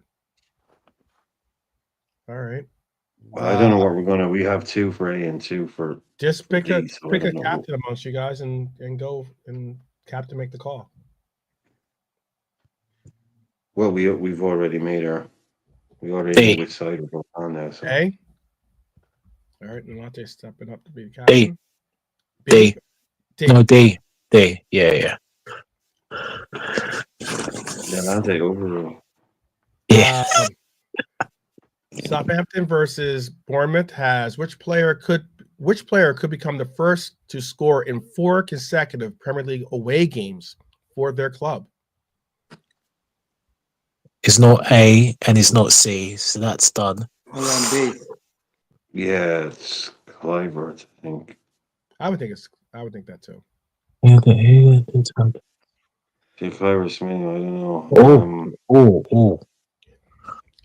Smith, yeah, Clivert. It scored against us, but that's because it was a home game. Yeah, home game, yeah. Clivert. No, it's Clivert. Yeah, because I remember they beat Newcastle 4-0 and Semenyo didn't score. So, All right. yeah. You remember Clivert got a hat trick. Yeah. Consensus pick in the chat is B all the way. Mm-hmm. West Ham versus Brentford. Bowen is 1 strike away from becoming the second West Ham player to reach 50 Premier League goals. Who was the first? Oh, this is It's got to be Noble. easy one. Mark Noble, maybe? I think it's Antonio. Did Antonio get it first? I know Yeah. Noble is there the longest. Yeah, he's been there long. Yeah. He probably should be now. I know Antonio's got Marco. It's Antonio. Does Antonio It has to be Antonio. Hmm. Yeah, I remember there's a game he played. He got 50. He got like Okay, 50. cool. All right, okay. You got his 50. If you remember, yeah, cool. Okay, yeah. Antonio. Yeah. I mean, it was either A or C. So Yeah, it's one of the two. Yeah, it's one of the two. I'm thinking The more A. chat undeniably picked A as well, by the way. Max is going with James Collins. All right. Okay. James Collins it is the Max. a lot of West Ham. Max watches. Pick up Max. Where you been? No, maybe Max Noble. He said either James Collins or Mark Noble. Okay. Okay. Cool. I think he might be thinking 50 appearances. He's A. 50 goals. Yeah. Crystal James Palace Collins. versus Everton. Mateta needs 1 more goal to become Palace's joint second highest Premier League goal scorer, equaling which player who is on 35 goals? Benteke? Or is it Sahar? Because it's for Palace, right? It's the second joint. Palace's second joint highest Premier League goal scorer. It's got to be Sahar. It has to be. Yeah, because I think it's Glenn Who's top scorer Murray. then? I think it's Glenn Murray is their top scorer. Okay. I thought think Zaha it's was Glenn top. Murray. Yeah. Yes, it might be Glenn Murray. It might be Andy Johnson. Glenn Murray, Andy Johnson, maybe. So I get the feeling that the top scorer isn't actually in the list. Benteke didn't get. He might have got bloody close, you know. But Zaha definitely. Scotty Jeez, I Sahar. can't believe it is that close to being like their joint second. That shows you how few goals. He's only been there 5 minutes. How's that even possible? Right. How is that even possible? Okay, cool. Okay, yeah, I'll go with Zaha too, but I'm worried about Benteke, but I'll go with Zaha. All right. The chat undeniably worried about Benteke. Went with D. Zaha. That's what the chat's going with. Or is it? Or is it? No, I don't know. Hold on, Brian. You reckon it's Benteke? No, I'm just saying I'm worried about it. I'm just worried about it. All right. Okay. So Whitney got close. All right. Here's our question. Which of the following player has not played for? We just did this one. That's pretty simple, though. Yeah, Dino Storage, yeah.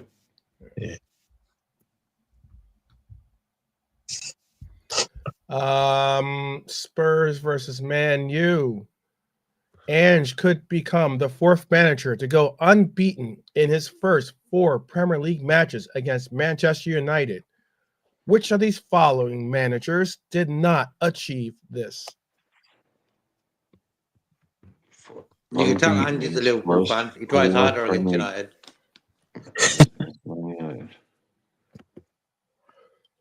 Did not achieve.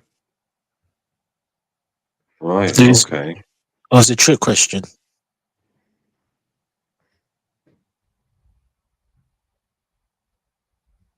Van Gaal. Well, Van Gaal, I mean, he's the only one. He never managed another Premier League team, so Exactly. Yeah. I mean,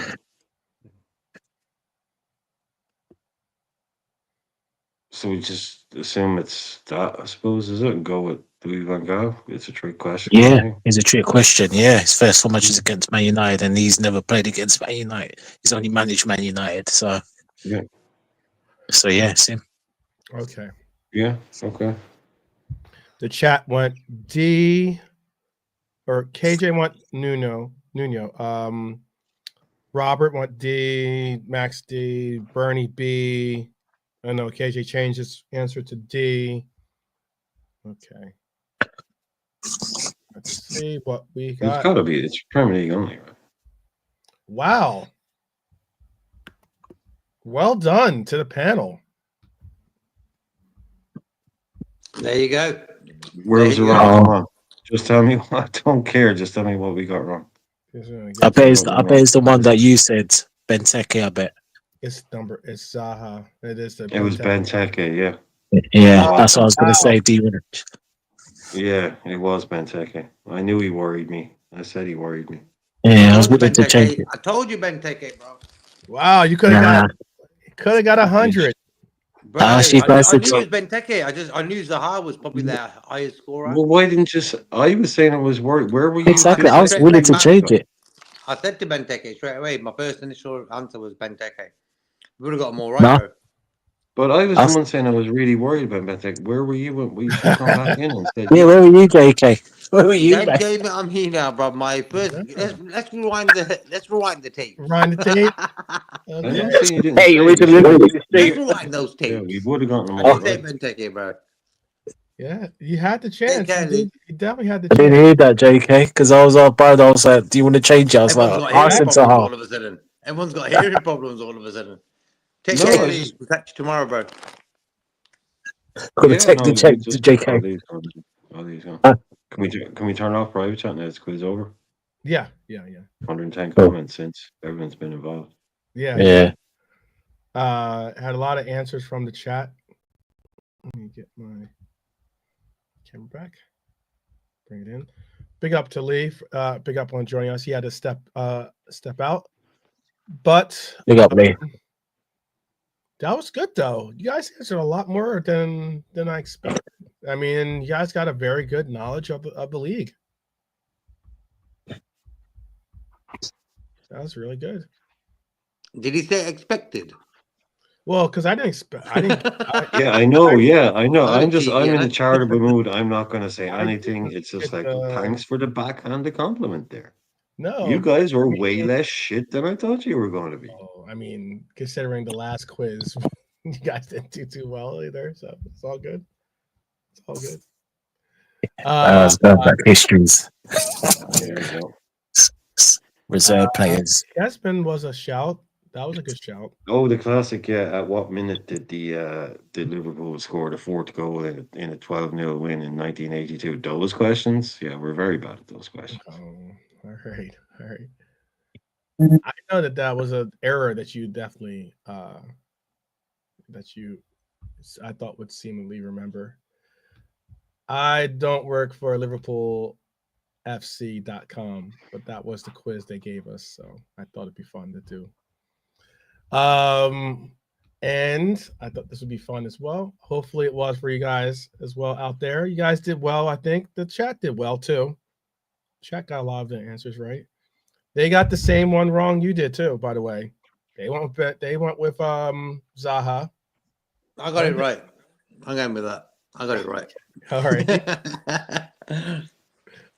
That was a good pickup on the Spurs Man U question. And I didn't really understand that question. Yeah, I did. Yeah, they tried to do the trick question. Yeah. Because I know, Van Gaal has never coached another team, but It didn't make any. I was just thinking, so because I'm like that because I just always have the assumption that there are no trick questions. Mhm. So I was just thinking maybe they extrapolated out to like European, but it's like no, it's just a Premier League quiz, so it has to be Premier League only. Yeah. Good job, guys. Good job. I think. Well done. Well fought. But so let me close some of these windows so I can free up some space on my. Should have been 10 out of 10, though. Should have been 10 out of 10. Should have been 10 out of 10. Yeah. JK said it early on. We didn't hear him, and then he didn't come back in. My instincts were saying Benteke. Then Ante was saying, "Do you want to change?" And I was like, "No, it's good." Like we were that close. If I'd been a bit more arrogant, said, "Yeah, fuck it, let's change." Or if JK had piped up one more time, Yeah, if he had stepped up, done that. Exactly, he JK. would have gone that 10 out of 10. So remember, JK. JK should have raised the levels.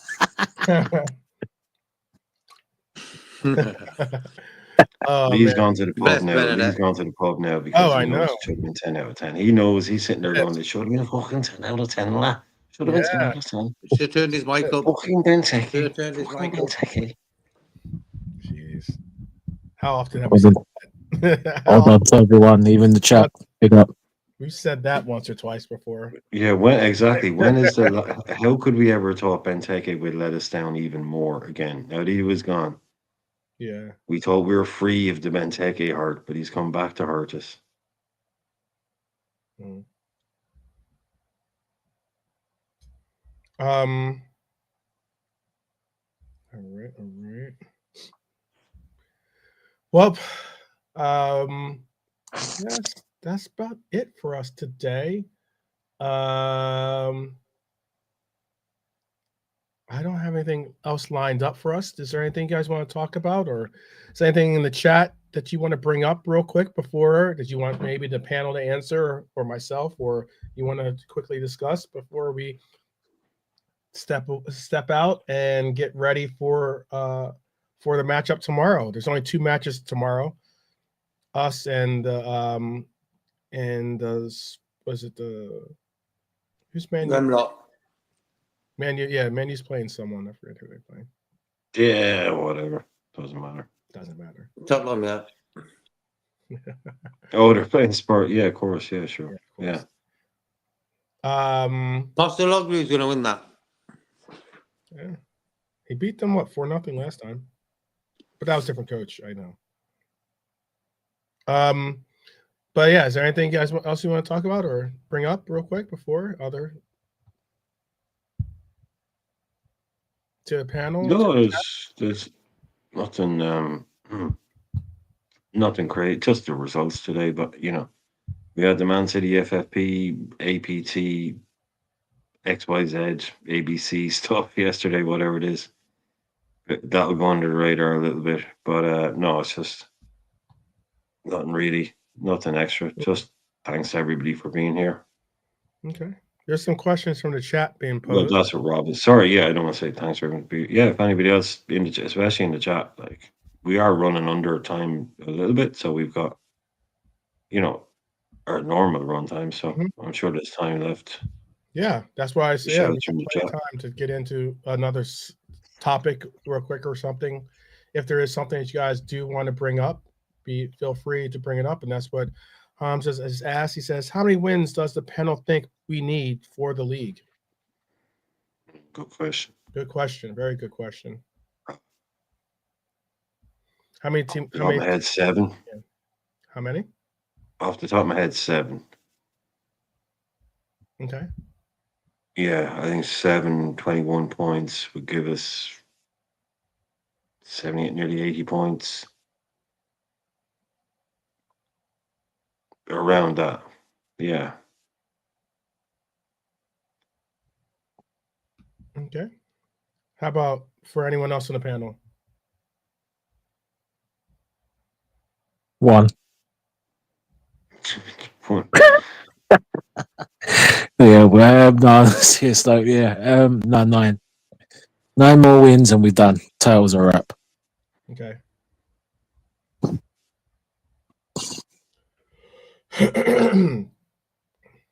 How about for you, Jake?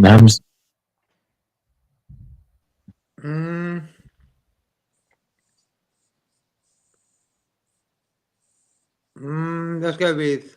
What did you go with there, 90? No, 9 JK. Okay. Let's go 8.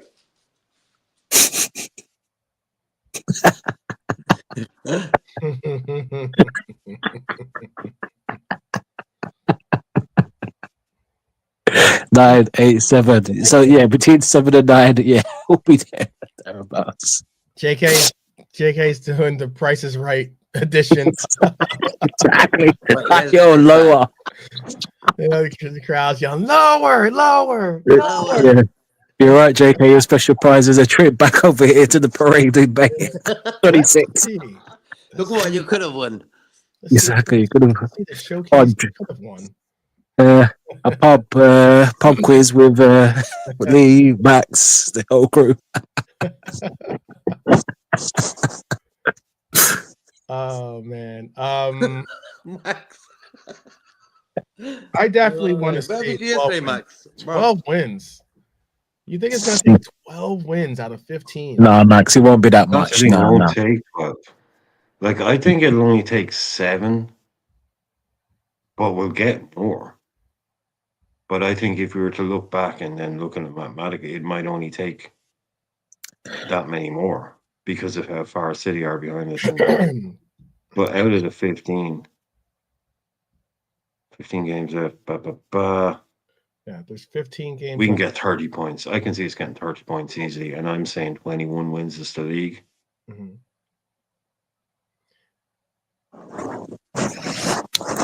So Plenty of space.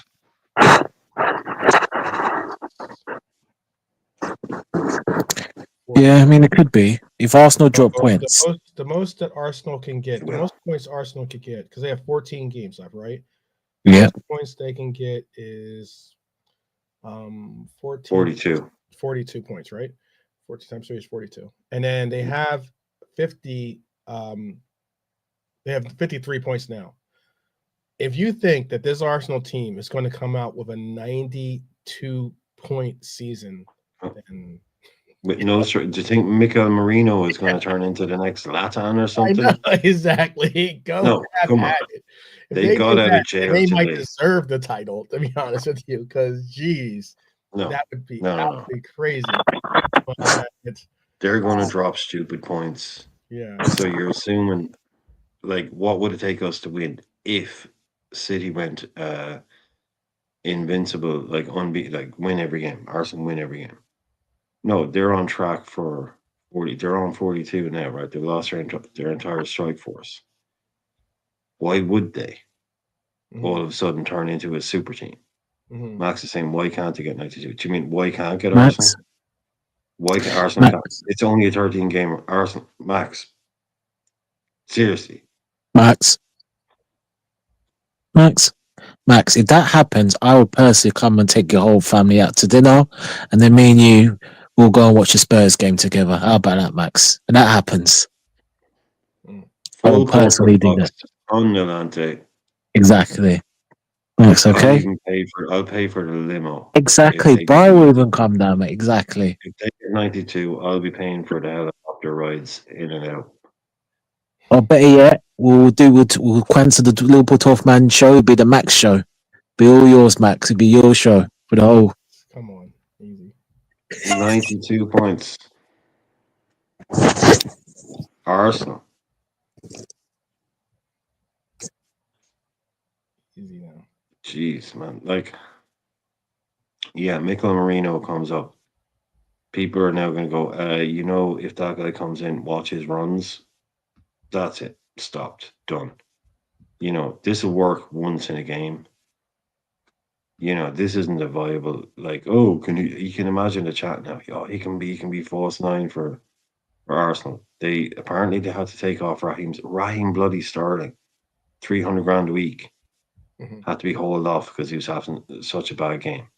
Their next options are Manieri, 17-year-old, and Trossard, who is best will in the world. Trossard. That's it. Their next option to change something up front is to bring on a DM and play him as a false 9, and somehow he ends up getting 2 goals today. If anybody thinks that's sustainable, they've happened upon a new system here, something they can do. No, this is just pure luck, basically.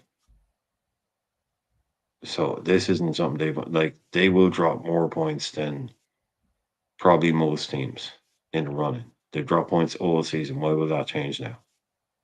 City are the ones I predicted a couple of weeks ago. I think City will pip Arsenal. That's how bad Arsenal are, I think.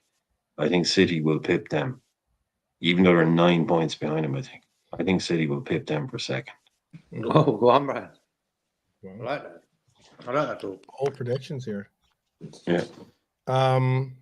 Another question from Robert is: do you think the new amended APT rules will be voided because there have been placed on appeal? Well, they have been voided. They have been voided. Yeah. So I think maybe means what do you think about it being voided? But yeah, they have. Yeah. So yeah, City with their lawyer stuff. Yeah, sponsorship rules declared void. Associated party transaction APT rules are unenforceable. Mhm. So yeah, they are. Manchester City have struck a blow in their battle after a tribunal ruled that the entirety of the original rules related to APTs were void and unenforceable. So yeah, Okay. Simple as. yeah, the war begins. Simple. Yeah, the ones from 2021 to 2024 were void. That's it. Like I don't want to read the whole thing out, but yeah, the ruling follows a previous verdict found three discrete aspects which were between 2021 and 2024 were unlawful. City and the league asked for further deliberations regarding the effect these three aspects would have on rules more broadly. That answer has now been given. The three respects in which the APT rules and amended APT rules were unlawful cannot be served with the result that the APT rules were as a whole void and unenforceable. This is all legalese, you know what I mean? But there's a new set of APT coming in. Okay, so basically, if the new rules are also judged to be unenforceable, it will also certainly affect the league's ability to function. This is weird, yeah, but they're trying to kind of disrupt everything and say those were void and unenforceable. So the new stuff that you're bringing in, they're just trying to make everything kind of a mess for everybody. Yeah, I know that's really kind of nonsense legal talk, but yeah, it's a victory for them in a way that they can't then be charged for anything that was done under that. But they've also said, but you're basing your new rules on those. So are your new rules actually viable?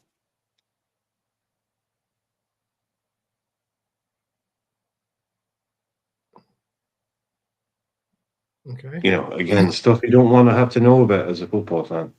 Shouldn't really need to know about all this stuff, but No, you really shouldn't. You really shouldn't. But that's what you get when you have a team like yep. City and its owners involved in a lot of the ongoings, trying to manipulate and foster the rules so they can continue their not only financial dominance but their just pertain dominance in a lot of the cases with this. So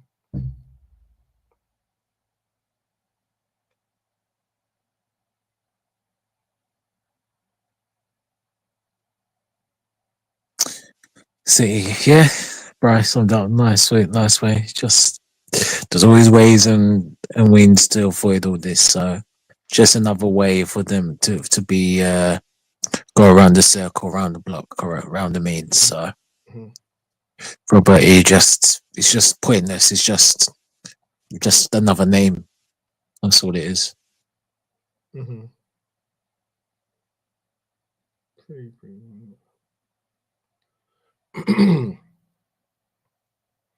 All right, here's another question for you before we bounce out. So, what happens to Everton and Leicester, who were penalized? Oh, they've already been dealt with. They're the points deducted. last season, and the fine. So they've been dealt with. Oh, this is that's a separate thing as well. That's overspending. This whole what City are doing is kind of what they're kind of saying is like, there's this thing that we want to do, and you're going to bring in a law that says we can't do it. We're going to challenge it. Whereas basically, Leicester and Everton got caught speeding, and they paid the fine. Basically, it's not about APT. What they did is nothing to do with APT. It's APT is very specific to Man City. That's why they're so invested in it. Is because that's about the outside stuff coming in. Everton and Leicester just basically broke basic FFP rules, and they fessed up to it. They can they did the whole thing, so they got a minimal fine. It's the A. That's the thing. It's all APT, PSR, FFP.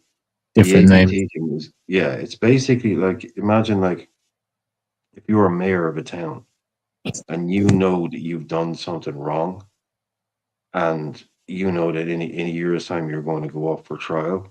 So in that year, you spend that year lobbying all your best mates to pass a law saying that that law that you broke isn't actually illegal anymore. That's what they're doing right now. Is they know that they want to do something that will be illegal, of course, but they want to challenge it. Whereas what FFP and the PSR stuff, what Everton and Leicester did, that was just basic overspending, and they knew they were going to get done for it. But that's this thing. That's what Manchester City. Another thing they've done, they've muddied the waters for him. Well, is that not this? Is that not that? Unless you pay attention to the little bits and pieces, it can, it's their whole trial has got nothing to do with FFP or PSR. Most of it is actually criminal. It's actually criminal stuff that they've been charged with. Nothing to do with like the Premier League. False accounting, basically fraud, that kind of stuff. It's a completely different kind of kettle of fish. But they want everyone to think it's all this, it's all that, muddy it all up. But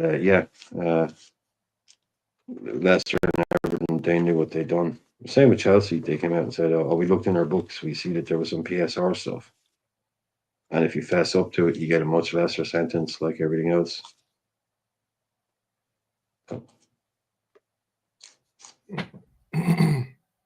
She's asking, but if it was void. So Bonkers is asking, 115 is clear for City or not? Oh, goodness gracious. We only have a couple minutes left. It's a pretty complex one to answer. Yeah,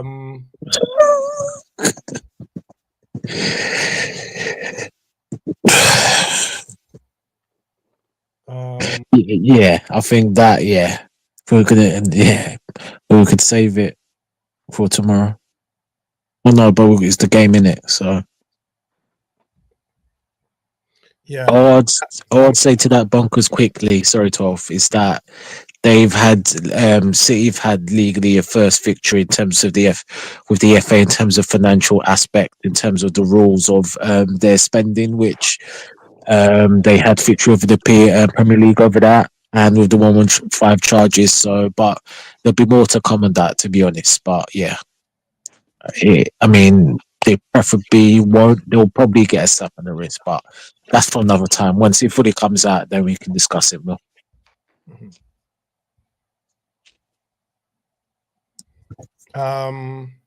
Yeah, I can tell you this much: it's not 115; it's 130. So keep that in mind. I know everyone's so set on the 115. They're actually going up against 130. What was reported to be the updated number of charges that they had involved in their suit.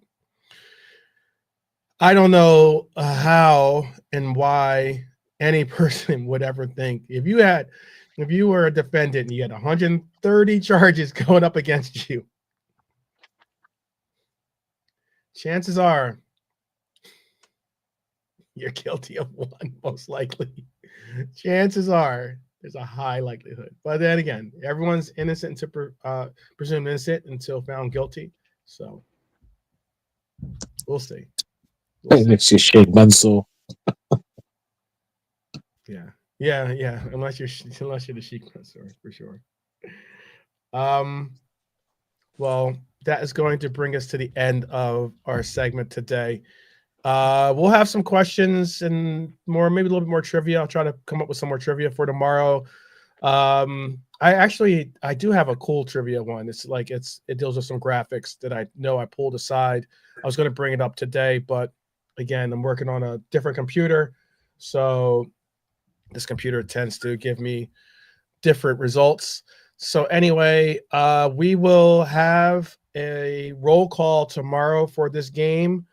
It'll be an hour before kickoff.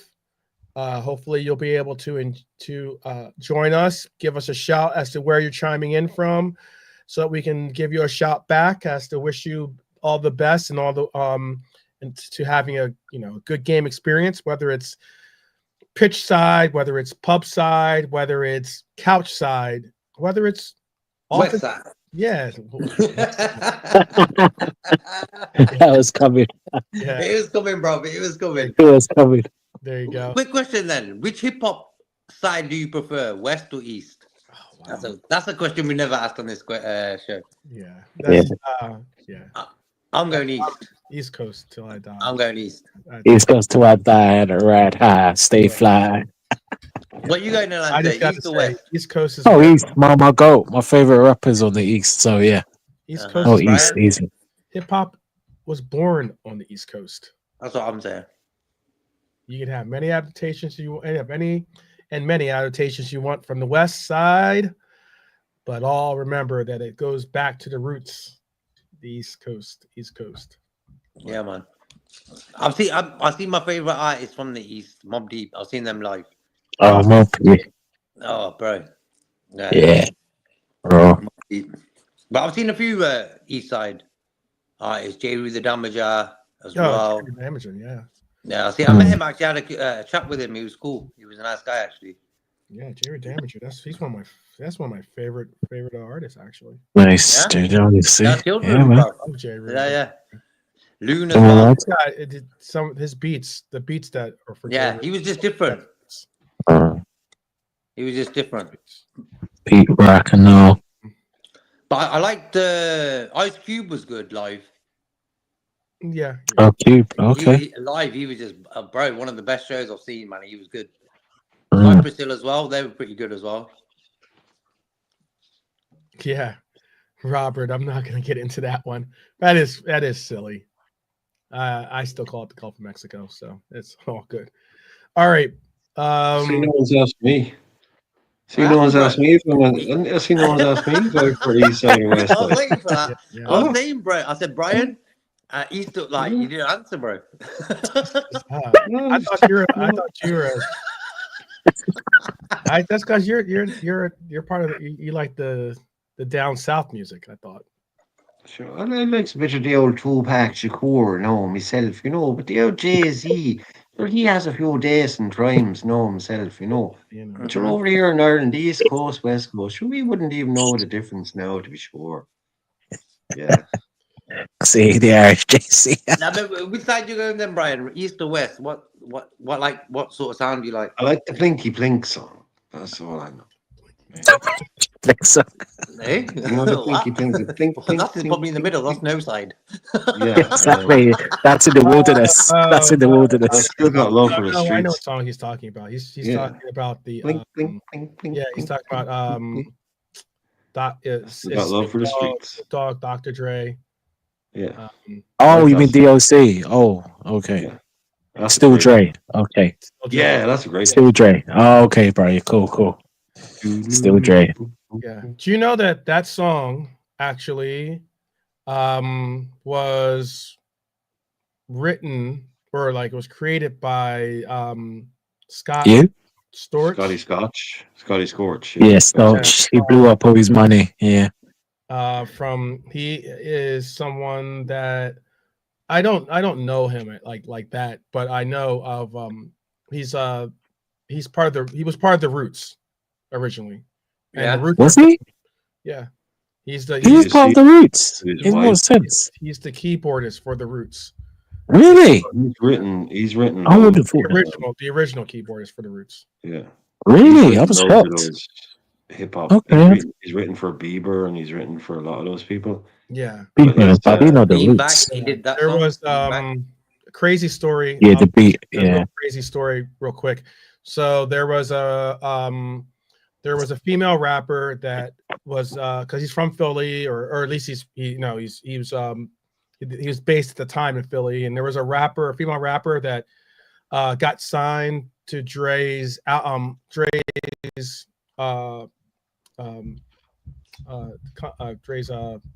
record label. Mhm. And when she got signed, she said, "I want to put you on to Dre's." Like, she's like, out of all the people that I was dealing with in the industry at the time, you're the only person that kept it straight just about the music. And you really were like all about like trying to help me and help with my music. So I told him about you and he'd like to meet you. So he went to Dr. Dre's mansion and got, greeted by him. And he go, okay, so he gets to meet Dre, and Dre's like, okay, play me something. I hear all these great things about you. Play me something. And he played that beat that you just talked about. Think. Yeah, right. And he played it where he particularly plays. And if you listen to them, it's not perfect. It's not like there's parts of it that like are off, but it's supposed to sound like that. He did that for a particular reason, to create the kind of element of sound he wanted for it. He played it for Dr. Dre, and then Dre was like, walked upstairs and just didn't say anything. And he was just like, oh man, I just missed out on my opportunity, man. I guess it's a wrap, He's put all the money he had and gone out and tried to link up with Dr. Dre, and it didn't go well. It didn't seem like, right. And as he's about to as Dre's bodyguard comes back down to talk to him, he thinks he's going to be like, shown out the building. And he's like, all right, which room do you want upstairs? Basically, is what he said. Because Dre wants you to stay, and he wants you to write some music. He wants to do music with you. We're going to give you some money. We'll hook you up with some money, get you some new clothes, and we'll set you up upstairs, and let's go make some music. And he was like, that was the birth of that career, or at least that portion of his career. I know exactly who he is, only because 2 days ago, a video of his ex-wife, went viral on that kind of, entitled bitch from Beverly Hills causes a scene type thing. And I saw it on some channel, and it was like, I don't know if you know Leon Lush. He does that kind of like, he's just a guy that does like reactions, but he was like, this girl is a total bitch. BI to valets in Beverly Hills. He's like, but you might want to hang on till the end, kind of thing. And then he's like, at the end, it's like she keeps talking about her husband, or like blah blah, how rich she is and all this. It turns out like that she's actually the father of his kids. She's the mother of his kids. And then he did a whole little bit on him at the end, and they show him playing. I was like, oh, it's that guy. And then he talked about all the other stuff that he's done. Yeah, he's done all the stuff he's done. He's worked on this. Yeah, It's like, oh shit, like he's like, and that's on where the top of that, money's he still makes beats to this day. And yeah, he showed him playing it, but he actually showed him playing that little that keyboard piece in a club. And he walks in, and like you were saying, he kind of starts it off all janky. Yeah, It's all like blah blah blah blah, and then there's people kind of there in the front row, and they're not really sure or whatever. And then he's just him playing on the keyboard, and then he just plays it almost a cappella, and the whole place just goes fucking nuts. yeah, Instantly, one of the just most iconic melodies. It's not even a beat. It's just when just played, everybody just knows straight away. It's just like, I'm not even into hip hop, and I'm like, that is just, there's something about that. It's incredible, right? That's incredible how much So of a reach that one song and to be connected. I mean, yes, albeit that he has gone through some financial struggles. He's gone through some financial highs and some financial struggles in his life, but to be like, connected to that song for for the rest of your life is something to be proud of. So because like, but that's the thing, dude. 99.999% of the time, a hip hop hook like that, it's a sample. It's yeah, a sample for something. Wait, that is like everybody out there that knows like a little bit about hip hop knows they'll go, oh, that's obviously some sample from some old 60s song or something. Mhm. Everyone will just assume that the hook, that beautiful little hook, oh, that's obviously a sample. No, that's one of the one times where it's not. It's actually a guy. That's one of the original parts. Like you could sample that, but you'd be sampling it from that trade tune. Mhm, mhm. Yep. And that's what's so unique about that. It's amazing about that. It's actually written like everyone just samples. Not like putting it down, but assuming it's just another class. Dre just found a great sample. Yeah. Typical Dre, clicking Well, through yeah. the Think record about it. collection, just found another great sample no one's used before. Think No, about this that, guy though. wrote it direct for the tune. Dre's ear was so good that he heard some, as Yeah. you said, some janky little Yeah. something sound like someone that doesn't know how to play, classical piano or something like that. And he still had an ear enough to say, we can do something with that.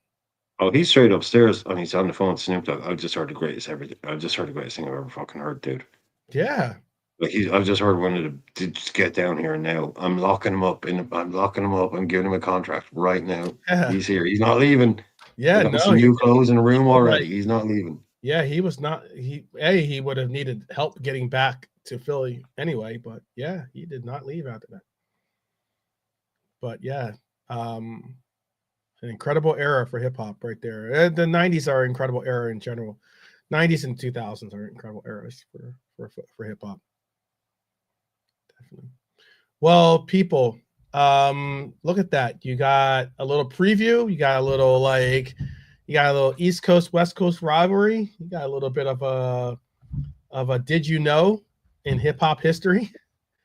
And now we are at all that and extra time for this show.